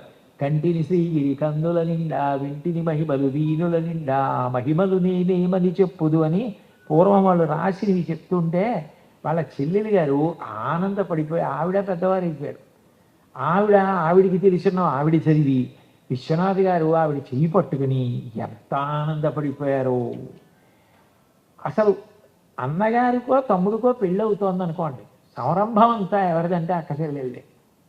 ఆ అమ్మాయి కోటీశ్వరులకు కోడలు అవనివ్వండి, అన్నదమ్ముడు పెట్టిన 300 రూపాయల చీర ఎంత గొప్ప, తను కట్టుకొచ్చిన 10,000 రూపాయల చీర పుట్టింట్లో విప్పేసి వాళ్ళు పెట్టిన 300 రూపాయల చీర కట్టుకుని పుట్టింటి చీర అని కట్టుకుని నమస్కారం పెట్టుకుని ఎడుతుంది. అమ్మా నువ్వు నా చెల్లెలు లాంటి దానివమ్మా అంటే చాలు, ఆ ప్రేమ అలాగే ఉండాలన్నారు పోతన గారు. భాగవతంలో అన్న మాట ఎక్కడైనా వచ్చింది అనుకోండి, అన్న కానీ అమ్మ కానీ ఈ 2 మాటలు వస్తే పోతన గారు దాన్ని మళ్ళీ మళ్ళీ మళ్ళీ మళ్ళీ తిప్పుతారు. అంటే అనుబంధం అంత గొప్పది. అమ్మలగన్నయమ్మ ఊరమ్మల మూలపుటమ్మ చామ పెద్దమ్మ సురారులమ్మ కడుపారడి బుచ్చినయమ్మ అలా తిప్పుతారు. అమ్మ అన్న వచ్చింది అనుకోండి, 1కి 2 మాటలు అన్నయ్య అన్నయ్య అన్నయ్య అన్నారనుకోండి, మీరు ఏ ఉత్సవం ఏ పెద్ద పూజో జరుగుతున్నప్పుడు ఆవిడ మీకు జ్ఞాపకానికి వచ్చారనుకోండి, మీకు తెలియకుండానే అన్నయ్య అని మిమ్మల్ని పిలిచిన పిలుపు ఆవిడ దీర్ఘ సోమాంగల్యంతో పిల్లపాపలతో పసుపు కుంకాలతో అలా సంతోషంగా ఉండేటట్టు అనుగ్రహించని మీరు భగవంతుణ్ణి కోరకుండా ఉండలేరు. అన్నయ్య అన్న పిలుపు అంత గొప్పది ఆ అక్క చెల్లెళ్ళు పిలవడం. అందుకే పోతన గారు భాగవతంలో అంటారు, అన్నవు నీవు చెల్లెలికి అక్కట మన్నన చేయుటో మాడలిచ్చుటో చీరలిచ్చుటో మధుర మంజుల భాషలను ఆదరించుటో చేయక అంటారు. చెల్లెలికి ఏం పట్టుకెళ్ళాలి? చెల్లెలికి పట్టుకెళ్ళగలిగినంత ఐశ్వర్యవంతుడివి నువ్వు కావు, కానీ చెల్లెలి దగ్గరికి వెళ్ళేటప్పుడు అన్నయ్య అంటే ఉట్టి చేతులతో వెళ్ళట. ఎందుకనంటే మా అన్నయ్య వచ్చాడు అంటే చెల్లెలు సంతోషపడిపోతుందంటే ఏదో పట్టుకొచ్చాడని కాదు, అయినా నా చెల్లెల దగ్గరికి వెళ్తున్నానని ఓ పండో ఓ కాయో ఓ మధుర పదార్థమో చీరో పసుపో కుంకమో పోనీ నువ్వు ఏమీ పట్టుకెళ్లకుండా వెళ్ళవలసిన పరిస్థితి అకస్మాత్తుగా వచ్చి విడితే మధుర మంజుల భాషలను ఆదరించుటో, మంచి మాటలు చెల్లెలితో మాట్లాడు, అంతేగాని అక్క చెల్లెలితో నువ్వు కఠినంగా మాట్లాడటం ఏమిటయా? నీ తోడ పుట్టిన దానితోనే మాట్లాడకూడదు. ఇక నిన్ను ఎవరైనా అన్నయ్య అని పిలిస్తే ఇంకెంత ప్రేమగా ఉండాలి. అన్నయ్య అన్న మాట అసలు అంత గొప్పది. అన్నా అన్నా అన్నా అన్నా 4 మాటలు పిలిస్తే చంపుదాం వచ్చినవాడు కూడా చంపడేమోనని అన్న చెమింపు మన్నతగద అల్లుడు కాడిది మేనకోడలవు మన్నన చేయు మన్న విను మానిని చంపుట రాచపాటి కాదన్న సుకీర్తివై మనగదన్న మహాత్ములు పోవు త్రోవ పోవన్న భవత్ సహోదరి కదన్న నిను శరణంబు వేడదన్. కంసుడు తనకు పుట్టిన కూతురు యోగమాయని చంపడానికి వస్తే దేవకిది 1కి 10 మాటలు అన్నయ్య అన్నయ్య అన్నయ్య అన్నయ్య అంటుంది. నేను ఒకసారి విజయవాడ నుంచి గుంటూరు ప్రవచనం కోసం వెళుతుంటే విజయవాడలో పూర్తి చేసుకుని విజయవాడ నుంచి గుంటూరు వెళుతున్నాను. నాతో పాటుగా ఒక పోలీస్ ఆఫీసర్ గారు కూడా కారు ఎక్కారు. ఆయన నాకు బాగా పరిచయం ఉన్న వ్యక్తి, పేర్లు ఎందుకు, ఆయన నాతో మాట్లాడుతూ ఓ అద్భుతమైన మాట అన్నారు. ఆ మాట నాకు ఇక్కడ తగిలింది. ఎందుకంటే నేను ఆయన ఒకటి అడిగా, ఏమండి మీరు ఒకప్పుడు చేరేటప్పటికి ఇప్పటికీ శాంతి భద్రతల్లో వ్యత్యాసం రావడానికి, ఇంత తొందరగా ప్రజల్లో ఉద్రేకాలు రావడానికి ఏది కారణమని మీకు అనిపిస్తూ ఉంటుంది అని అడిగాను. ఆయన క్షణం ఆలోచించకుండా నాతో ఓ మాట అన్నారు. గురువుగారు, పూర్వం పక్క పక్క ఇళ్ళవాళ్ళు అన్నయ్య అని పిలిచేవారండి, చెల్లెమ్మ అని పిలిచేవారు, బావగారు అని పిలిచేవారు. ఎవ్వరూ పేర్లు పెట్టి పిలుచుకునేవారు కాదు. ఒక ఇంటి పక్కన ఉన్న వాళ్ళు కూడా వీళ్ళు వాళ్ళతో వాళ్ళు వీళ్ళతో మాట్లాడేటప్పుడు అన్నయ్య గారు అని ఆవిడనేది, చెల్లెమ్మ అని ఈయన అనేవాడు, బావగారు అని ఆయన పిలిచేవాడు, బావగారు అని ఈయన పిలిచేవాడు, మామయ్య అని ఆ పిల్లలు పిలిచేవారు, నా మేనకోడలు మేనల్లుడు అన్నట్టుగా ఈ పక్కింటి ఆయన ఉండేవాడు. ఈ అనుబంధాలు ఏం చేసేవంటే గొడవలు పరవిచ్చేవి కావండి. అన్నయ్య అని ఈవిడ పిలవడం, బావగారు అని ఆయన పిలవడం చెయ్యెత్తనిచ్చేది కాదు. నోటి మాట తొందర పడకుండా ఉండేటట్టు నిగ్రహింపజేసేది. ఎప్పుడైతే ఈ అనుబంధాలు పోయాయో సమాజంలో, ఎప్పుడైతే పేర్లు పెట్టి పిలుచుకోవడం వచ్చిందో, ఆ అనుబంధం ఏమిటో పినతండ్రో తెలీదు, మేనమామో తెలీదు, అటువంటి అనుబంధాలతో పిలవడాలు వచ్చాయో అప్పుడు శాంతి భద్రతలు తగ్గాయండి అన్నాడు. నేను నిజంగా ఆయన చెప్పిన మాటకి ఆశ్చర్యపోయాను. కుటుంబ వ్యవస్థలో అసలు ఆ అనుబంధంతో పిలవడం వెనక ఇంత మర్యాద ఉందా, ఇంత గౌరవం ఉందా అనిపించింది నాకు.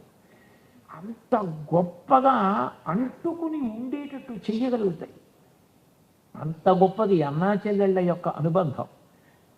తల్లి బిడ్డలు, తండ్రి బిడ్డలు, వీళ్ళందరి యొక్క అనుబంధాలు అంత గొప్పగా ఒక్క కుటుంబ వ్యవస్థలోనే భగవంతుడు ఇచ్చాడు. పుట్టుకతోనే ఎవ్వరూ ఒంటరివాడు కాడు, అనాథ. ఈ మాట ఒకప్పుడు నేను ఒక వ్యాఖ్యానంలో ఒక విషయం చదివా. లోకంలో ఏ మాటకైనా అర్థం ఉంటుంది, అర్థం లేని మాట ఉండదు. కుక్క అన్నాను అనుకోండి, అదో జంతువు. పిల్లి అన్నాను అనుకోండి, అదో జంతువు. కుండ అన్నాను అనుకోండి, దానికి అర్థం ఉంది. ఏ మాటకైనా అర్థం ఉంటుంది. ఏదో పసిపిల్లలు ఉంగా ఉంగా అన్నారు అనుకోండి, దానికి అర్థం ఏంటంటే అది శబ్దం, అది మాట కాదు. శబ్దములకు అర్థం ఉండదు. శబ్దం అంటే వేదరాశి అన్న అర్థంలో వేరు. కానీ మామూలుగా శబ్దం ఎక్కడ ఉంటుందో ధ్వనికి అర్థం ఉండదు, కానీ శబ్దములకు అన్నిటికీ అర్థం ఉంటుంది. ఒక్క మాట మాత్రం మీరు గమనిస్తే లోకంలో అది లేదు, వాళ్ళు ఉండడానికి వీలు లేదు. ఆ మాట దేని కొరకు ఉంది అంటే అలాంటి వాళ్ళు ఉండరని చెప్పడానికి ఉంది అన్నాడు. నేను ఆ వ్యాఖ్యానం చదివి ఆశ్చర్యపోయా. అనాథ అన్న మాట గురించి మాట్లాడుతూ, లోకంలో ఎవరు అనాథ? పుడుతూ తల్లి ఉంది, పుడుతూ తండ్రి ఉన్నాడు, నీకు ముందు పుట్టిన వాళ్ళు ఉంటే అన్నదమ్ములు ఉన్నారు, నీకు వెనక పుట్టిన వాళ్ళు ఉంటే తమ్ముళ్ళు చెల్లెళ్ళు ఉన్నారు, జ్ఞాతులు ఉన్నారు, పెద్ద తండ్రులు పినతండ్రులు వాళ్ళ బిడ్డలు, అందుకే వాళ్ళకి 11 రోజుల మైలు ఇచ్చారు, జ్ఞాతి వాళ్ళున్నారు. ఎవరూ కాకపోతే సమాజం ఉంది, నీ చుట్టూ ఉన్న వాళ్ళు ఉన్నారు. ఇంతమంది ఉండగా నిన్ను పరిపాలించేవాడు నిన్ను చూసేవాడు లేకపోతే అప్పుడు అనాథ. ఇంతమంది ఉండగా అనాథ ఎలా అవుతారు అంటే, ఒక ఆయన అన్నాడు, భగవంతుడికి ఎవరు ఉండరు కదండి, ఆయన ఏకం సత్ ఒక్కడే కదా, అందుకని ఆయన అనాథ అన్నాడు. అలా అనడానికి లేదు. పరమేశ్వరుడికి పార్వతీదేవి ఉంది, పార్వతీదేవికి పరమేశ్వరుడు ఉన్నాడు, నారాయణుడికి లక్ష్మీదేవి ఉంది, లక్ష్మీదేవికి నారాయణుడు ఉన్నాడు, ఆయనకి భక్తులు ఉన్నారు, భక్తులకు ఆయన ఉన్నాడు. మరి అనాథ ఎవరు అంటే, ఈ పేరుతో ఉండేవాడు లేడని చెప్పడానిక ఒక్క పేరు వచ్చిందండి, ఆ పేరుతో ఎవడు ఉండడు అన్నాడు. అసలు అనాథలు లేరు సమాజంలో. అనాథ అన్న మాట అనడానికి వీలు లేదు. ఎందుకంటే ఆయన అనాథ అంటే నాకు అగౌరవం. సమాజంలో నేను అంతర్భాగం. ఆకలేస్తే చూస్తూ ఉండగలవా? పట్టి అన్నం పెట్టకుండా 10 రూపాయలు ఇవ్వకుండా ఎలా అనాథ అవుతారు సమాజం ఉండగా? ఎవ్వరూ అనాథలు కాదు. మరి ఆ మాట ఎందుకు అంటే, అటువంటి వాళ్ళు ఉండరని చెప్పడానికి ఆ మాట ప్రయోగించాలి కాబట్టి ఆ మాట ప్రయోగించారు. కానీ సనాతన ధర్మంలో ఈ కుటుంబ వ్యవస్థ ఉన్నంత కాలం అనాథ అన్న మాట ఉండదు. ఆ ఒక్క మాట అర్థం చేసుకుంటే అసలు కుటుంబ వ్యవస్థ ఎంత గొప్పదో మనకు అర్థం అవుతుంది. ఇక అసలు భార్యాభర్తల మధ్య ఉండేటటువంటి అనుబంధం, అది చెప్పడం ఎవరికీ సాధ్యం కాదు. ఎందుకని అంటే ఆమె ఎక్కడో పుట్టింది, నేను ఎక్కడో పుట్టాను. మేమిద్దరం కలిసి భార్యాభర్తలం అయినాం. భార్యాభర్తలు దంపతులు అని లౌకిక మర్యాదలో అంటాం. శాస్త్ర మర్యాదలో ఆమె నాకు పత్ని, ఆమె నా ధర్మపత్ని అంటాం. అందుకే పూజ చేస్తున్నాం అనుకోండి, భార్యా సమేతస్య అనరు, ధర్మపత్ని సమేతస్య అంటారు. ధర్మపత్ని అంటే పురుషార్థములు ఉంటాయి. పురుషార్థములు 4: ధర్మ, అర్థ, కామ, మోక్ష. ఇంకేం అడగక్కర్లా, ఈ 4 అడిగితే చాలు. ధర్మార్థ కామ మోక్ష చతుర్విధ పురుషార్థ బలసిద్ధ్యర్థం అంటే చాలు. ఇందులో 4వది నిజానికి మీరు చెయ్యవలసింది కాదు, మీరు పొందవలసింది. అది చిట్ట చివరి ప్రయోజనం. మిగిలిన 3 మీరు అనుష్ఠించవలసినవి. అర్థము, కామము ఈ 2 ధర్మంతో ముడిపడాలి. సంపాదిస్తే ధార్మికంగా, ఖర్చు పెడితే ధార్మికంగా, కోరిక పుడితే ధార్మికంగా, కోరిక తీర్చుకుంటే ధార్మికంగా. దీని ప్రయోజనం మోక్షం. మోక్షానికి ఇంకా కొత్తగా ఏమి చేయడాలు ఉండవు. ఎందుకంటే మీకు బాగా అర్థం అవ్వాలంటే నేను తరచుగా చెప్పే ఉదాహరణ, మీకు 8 అడుగుల కర్ర ముక్క ఒకటి నేను తీసుకొచ్చి ఇచ్చి దీన్ని నేను 4 సమాన భాగాలు చెయ్యండి. మీరు నరికేటప్పుడు భాగాలు చేసేటప్పుడు ఒక్కొక్క మాటే నరకాలి అని అనుకోండి. మీరు 8 అడుగుల కర్ర అక్కడ పెట్టుకుని 2 అడుగులకు ఒకసారి గీత గీస్తారు. ముందు 2 అడుగులు ఓ గీత, మళ్ళీ 2 అడుగులు ఓ గీత, మళ్ళీ 2 అడుగులు ఓ గీత. ఎన్ని మాటలు గీశారు? 3 మాటలే, 4 మాటలు గీరు. ముందు 2 అడుగుల దగ్గర ఒకసారి నరుకుతారు, 2 అడుగుల ముక్క వచ్చింది. 6 అడుగుల ముక్క ఉంది, మళ్ళీ ఇంకొక మాట నరుకుతారు, 2 అడుగుల ముక్క వచ్చింది. 4 అడుగుల ముక్కని 3వ మాట నరుకుతారు, 2 అడుగుల ముక్కలు 2 వచ్చేసాయి. ధర్మబద్ధమైన అర్ధకామములు మోక్షములకు కారణం. ఇక కొత్తగా మళ్ళీ మోక్షాన్ని సంపాదించడానికి మోక్షం ఇంకొకటి ఉంటుందని అనుకోకూడదు. ధర్మబద్ధమైన అర్ధకామములు మోక్షములు ఇచ్చేస్తాయి. మోక్షమును పొందడానికి ప్రధాన ఉపకరణం ఎవరు అంటే పత్ని. అందుకని ఆమె ధర్మపత్ని. ఆ ధర్మమునకు పాడు చేసేదేది కామము. అది విశృంఖలత్వాన్ని పొందుతుంది. ఒక వయసు వచ్చిన తర్వాత కామమును ధర్మంతో ముడివేయకపోతే, కామము ధర్మమును అతిక్రమిస్తే ప్రమాదానికి వెళ్తుంది. విశ్వనాథ సత్యనారాయణ గారు చెలియలి కట్ట అని ఒక నవల రాశారు. అది పురుషార్థముల గురించి. నిజానికి సముద్రం అంత గొప్పది. అది తలుచుకుంటే ఊళ్ళ మీదకి వచ్చేయగలదు. ఒకప్పుడు వచ్చేయలేదు, ఈ సీమలో వచ్చేయగలదు.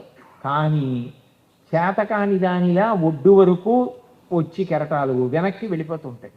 పురుషుడు తనంత తాను ఎంత శక్తివంతుడైనా, ఎంత కీర్తివంతుడైనా, ఎంత గొప్పవాడైనా తన ప్రతిజ్ఞకి తాను కట్టుబడతాడు. ధర్మీచ అర్థేచ కామేచ నాతిచరామి. ఈమెను దాటను, చెలియలి కట్ట, సముద్రము ఒడ్డును దాటనట్టు దాటడు, ఆమెను అతిక్రమించడు. ఆమె ధర్మపత్ని. ధర్మపత్ని అన్న మాటకు అర్థం ఏమిటంటే కామము ధర్మంతో ముడిపడింది. మొట్టమొదట శరీరమునందు ఒక వయసు వచ్చిన తర్వాత మనసులో కలిగేటటువంటి కామము ధర్మంతో ముడిపడిపోతే అర్థము ప్రభవిస్తుంది అందులో నుంచి. కామము ఆమె యందు అన్వయమైంది కాబట్టి ఇప్పుడు ధార్మికమైన అర్థం కలిగింది. అందుకే ధర్మ ప్రజా సంపత్త్యర్థం అని సంకల్పం చెప్తారు వివాహంలో. ధార్మికమైన సంతానం కావాలి మాకు. కామము ధర్మముతో ముడిపడి ధర్మపత్ని యందు అన్వయమైతే కొడుకు కూతురు పుట్టారు. ఇప్పుడు ఈ కూతుర్ని కన్యాదానం చేసి 21 తరాలు తరించిపోయాయి. ఆ కొడుకు తన వంశాన్ని నిలబెట్టాడు. ఒకవేళ తండ్రి గారు పుణ్యం చేసుకోలేకపోయినా కొడుకు చేసినటువంటి పుణ్యము వలన 7 తరాలు తరించిపోయినటువంటి వాళ్ళు ఉన్నారు. కాబట్టి తరింపచేస్తాడు కొడుకు. ఇప్పుడు ఈయన తరించడానికి కారణం ఎవరయ్యారు? ఆమె కారణమైంది. ధర్మపత్ని యజ్ఞం చెయ్యాలి. యజ్ఞం చెయ్యాలి అంటే పక్కన ధర్మపత్ని ఉండాలి. ఒకవేళ ఆమె అనారోగ్యంతో ఉండి మంచంలో ఉంది, ఏం పర్వాలేదు, ఆమె ఉంటే చాలు. ఆమె మంచంలో పడుకుని ఉన్నా ఆమె ఉన్నది అని గుర్తు ఏమిటంటే ఉత్తరీయం ఎడమ భుజానికి తగలచ్చు. ఎడమ భుజానికి ఉత్తరీయం తగులుతోంది అంటే ఆయన మంగళస్వరూపి అని గుర్తు. భార్య ఉన్నవాడు మంగళప్రదుడు అని. అప్పుడు ఆయన యజ్ఞయాగాది క్రతువులు చేయొచ్చు. ఆమె లేదు, ఆమె శరీరం వదిలిపెట్టేసింది. పురుషుడికి 2 పోతాయి, ఇహము పరము 2 పోతాయి. ఎందుకని అంటే నిజానికి ఇల్లు అంటే ఇటకలతో కట్టినది కాదు. ఇల్లు అంటే గృహిణి గృహముచ్యతే. గృహిణి ఇల్లాలు. ఇంటికి వెళ్ళేటప్పటికీ అంత ప్రేమతో ఎంత అలిసిపోయిచ్చారో ఇది తినండి అని అంత ప్రేమతో మళ్ళీ తల్లిలా పెట్టగలిగేది ఎవరు అంటే భార్య. తన కామము ధర్మము చేత ముడిపడేటట్టు చేసి తను అంత క్లిష్టమైన ప్రసవ వేదన పొంది వంశాన్ని నిలబెట్టి ఆయనకు బిడ్డలనిచ్చేది ఎవరు అంటే పత్ని, భార్య. ఆయన యజ్ఞయాగాది క్రతువులు చేయడానికి కారణం ఎవరు అంటే ఆమె. తన కడుపున పుట్టిన కూతురైనా కన్యాదానం చెయ్యాలంటే ఆమె లేకపోతే అధికారం లేదు. అంటే ఆయన చేసేటటువంటి సమస్త పుణ్యాలకి కారణం ఎవరు అంటే ఆమె. ఆమె వెళ్ళిపోయిందో ఇహము పరము రెండూ పోయి. ఇంటికి వెళ్ళేటప్పటికి ఆ ఆదరణ ఇది, ఆ సంతోషం ఇది, ఆ పిలిచేవాళ్ళు ఎవరు, ఆ తాపత్రయపడేవాళ్ళు ఎవరు, ఒంట్లో బాగున్నా బాగుండకపోయినా తిన్నారా తిన్నారా తిన్నారా అని తాపత్రయపడిపోయేది భర్త కూడా కోరని ఒకే ఒక కోరిక కోరేది ఎవరు అంటే పత్ని ఒక్కతే. ఆయన చేతిలో నేను విడిపోవాలి పసుపు కుంకాలతో అని అడుగుతుంది తప్ప ఆయన నా చేతిలో విడిపోవాలని ఎంత ప్రేమ ఉన్నవారు కోరరు.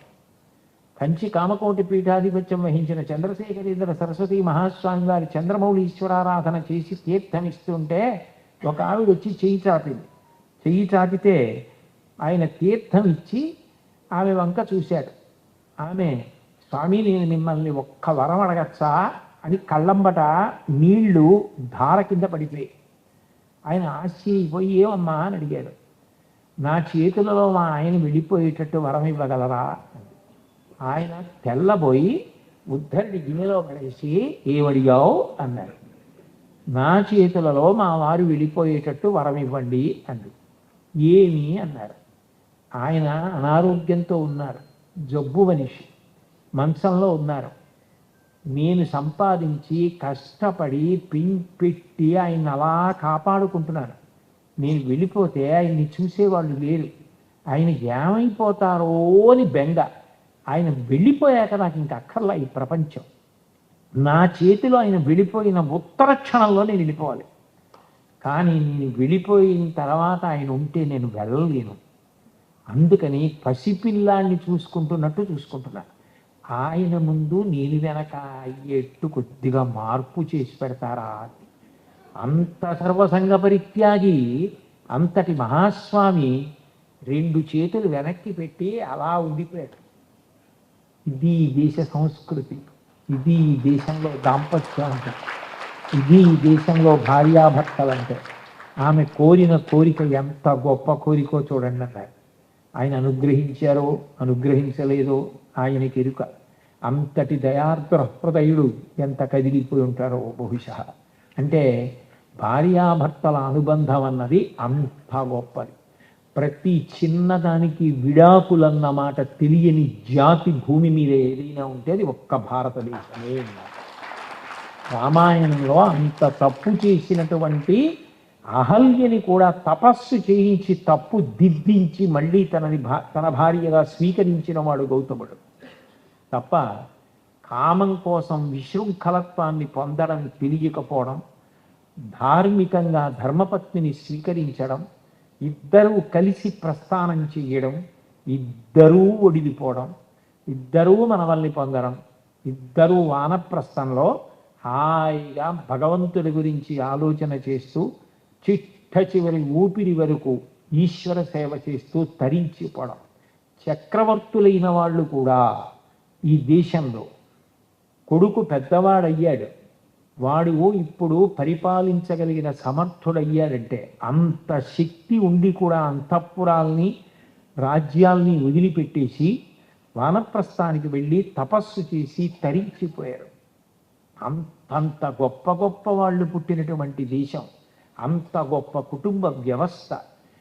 ఎంతసేపు ఆలోచన ఎట్లా ఉండేది అంటే నా వారిని నేను ఎట్లా కాపాడుకోవాలి. ఏదో అది తండ్రి వరకో తల్లి వరకో కాదు, తాత ముత్తాతల వరకు సగరుల్ని తరింప చేయడం కోసం భగీరథుడు అంత తపస్సు చేసి గంగావతరణం చేయించి త్రిపదగని చేయించి పాతాళలోకానికి తీసుకెళ్ళి 60,000 మంది సగరుల యొక్క బూది కుప్పల మించి ప్రవహింపజేశాడు.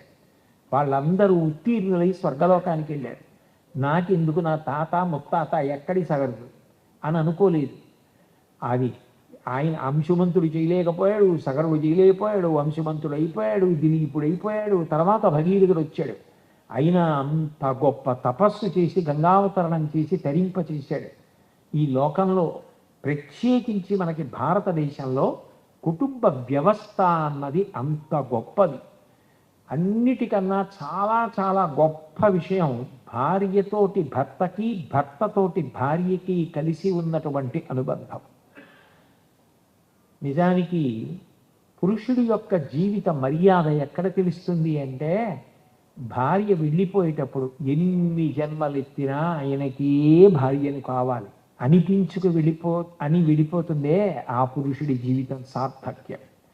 ఒకవేళ ఆమెకి ఆయన మంచివాడైనా అట్లా అనిపించలేదనుకోండి, అట్లా అనకుండా వెళ్ళిపోయింది అనుకోండి, ఆయనకు వచ్చిన నష్టము ఉందని నేనేమి అంటలేదు. కానీ అన్ని అనుబంధాలని పక్కన పెట్టేసి వాళ్ళిద్దరూ కలిసి ప్రస్థానం చేయడం అన్నది ఈ దేశం యొక్క గొప్పతనం. ఆమె ఎక్కడో పుట్టింది, తల్లిదండ్రులు ఉన్నారు, ఆమెకో పుట్టింటి పేరుంది, ఆమెకో వంశము, ఆమెకో గోత్రం ఉంది, ఆమెకి స్నేహితులు ఉన్నారు, ఆమె ఉన్న ఊరుంది. ఇన్నిటినీ వదిలిపెట్టేసి మెడలో మంగళసూత్రం కట్టి జీలకర్ర బెల్లం పెట్టిన వాడి చిటికిని వేలు పెట్టుకుని సముద్రాలు దాటి దీపాంతరానికి వెళ్ళిపోతోంది. ఏమిటి నమ్మకం అంటే, ఆయన నా దైవం అంటుంది, ఆయన నా సమస్తం, ఆయన బాగుండాలి. ఎంత ఆశ్చర్యం! అసలు ఏ దేశంలో ఉంది వ్యవస్థ? ఎంత గొప్ప వ్యవస్థ! అందుకే నేను ఈ మాట ఏదో పక్షపాతానికో పొగిడించుకోవడానికో చెప్పట్లా, నేను ఉన్న మాట పరమ సత్యం చెప్తున్నాను. ఈ దేశంలో ఈ మర్యాద, ఈ గౌరవం ఇలా నిలబడడానికి కారకులైన వారెవరు అంటే మొట్టమొదట తల్లులే. వారి త్యాగం దగ్గర ప్రారంభం, కుటుంబ వ్యవస్థ ప్రారంభం ఎక్కడ అంటే అక్కడ. అట్లా స్త్రీ రానినాడు అసలు కుటుంబ వ్యవస్థ ఎక్కడుంది? ఆమె కదిలి వచ్చేసింది, ఆమె వెళ్ళిపోతోంది, ఎన్ని సముద్రాలైనా దాటి వెళ్ళిపోతోంది.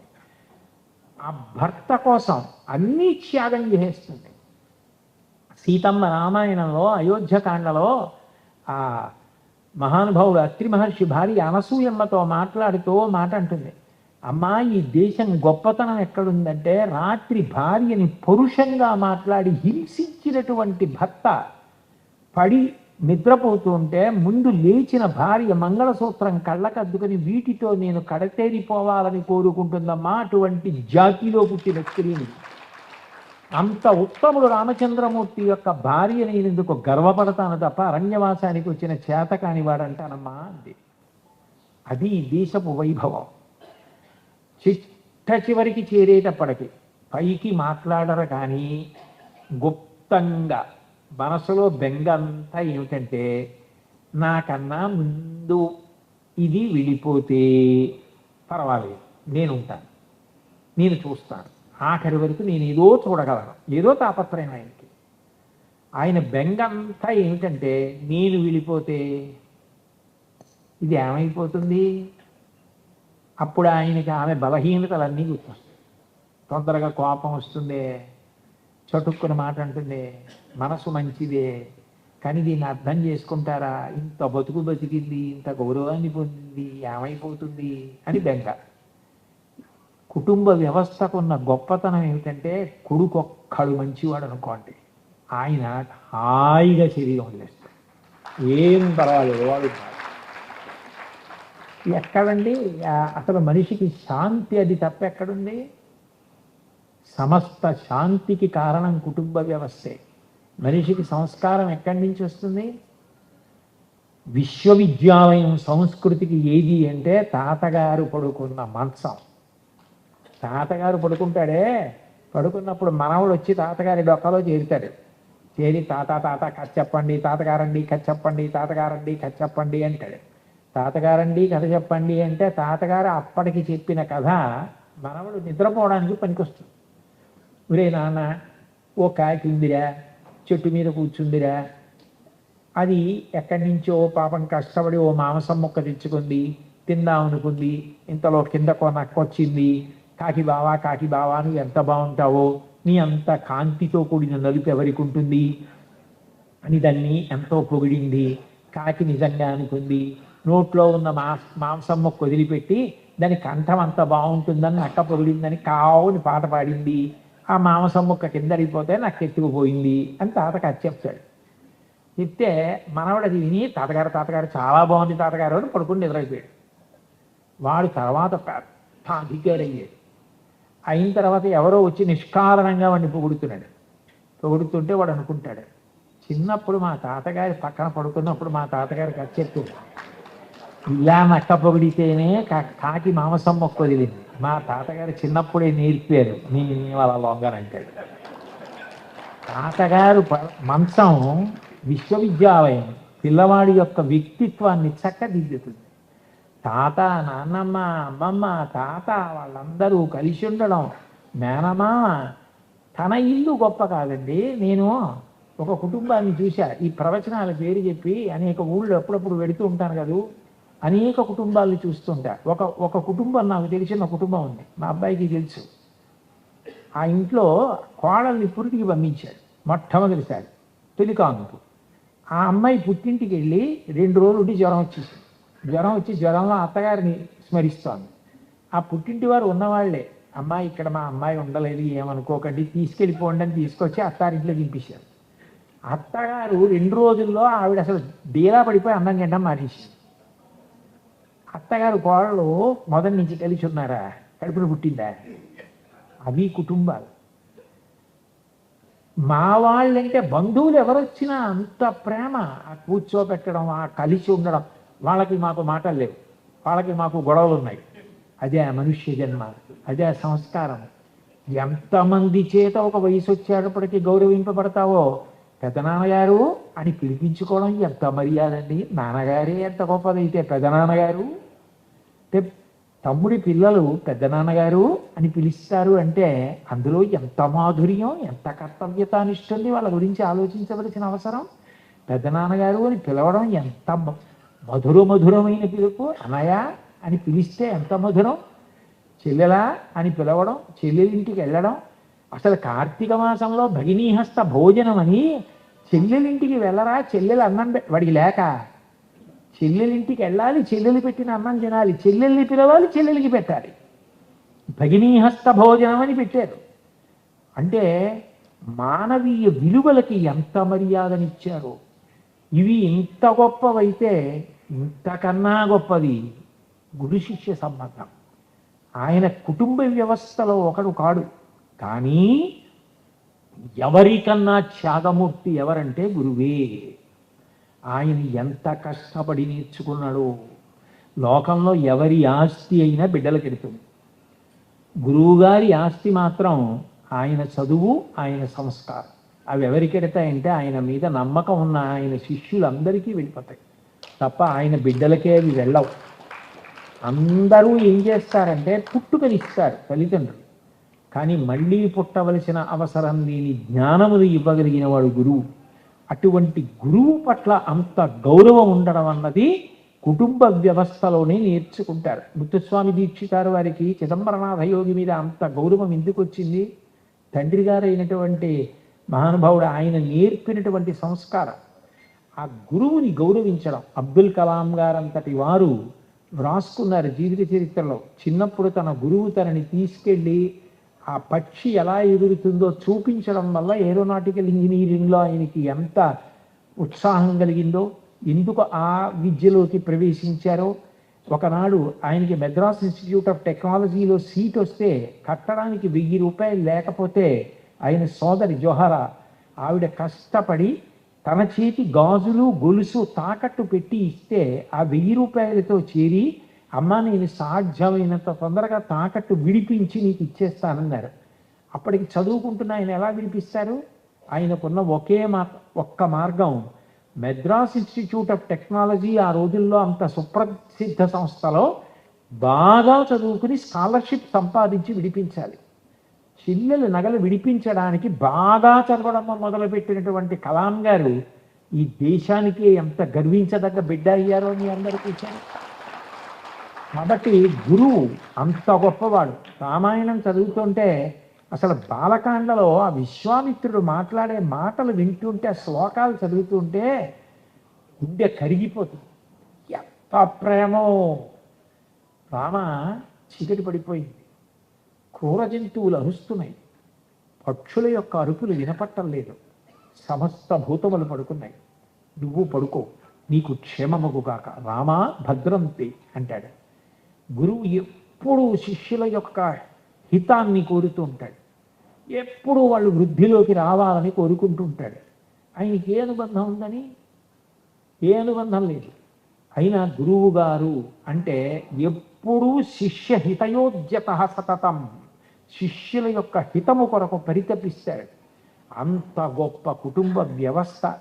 మీరు అగస్త్య మహర్షి అయితే సముద్రాన్ని పుడిచిడబెట్టాడు, కానీ ఇంత పెద్ద విషయాన్ని ఇచ్చి నన్ను ఒక్కరోజు కాసేపు వచ్చి మాట్లాడి వెళ్ళమన్నారు.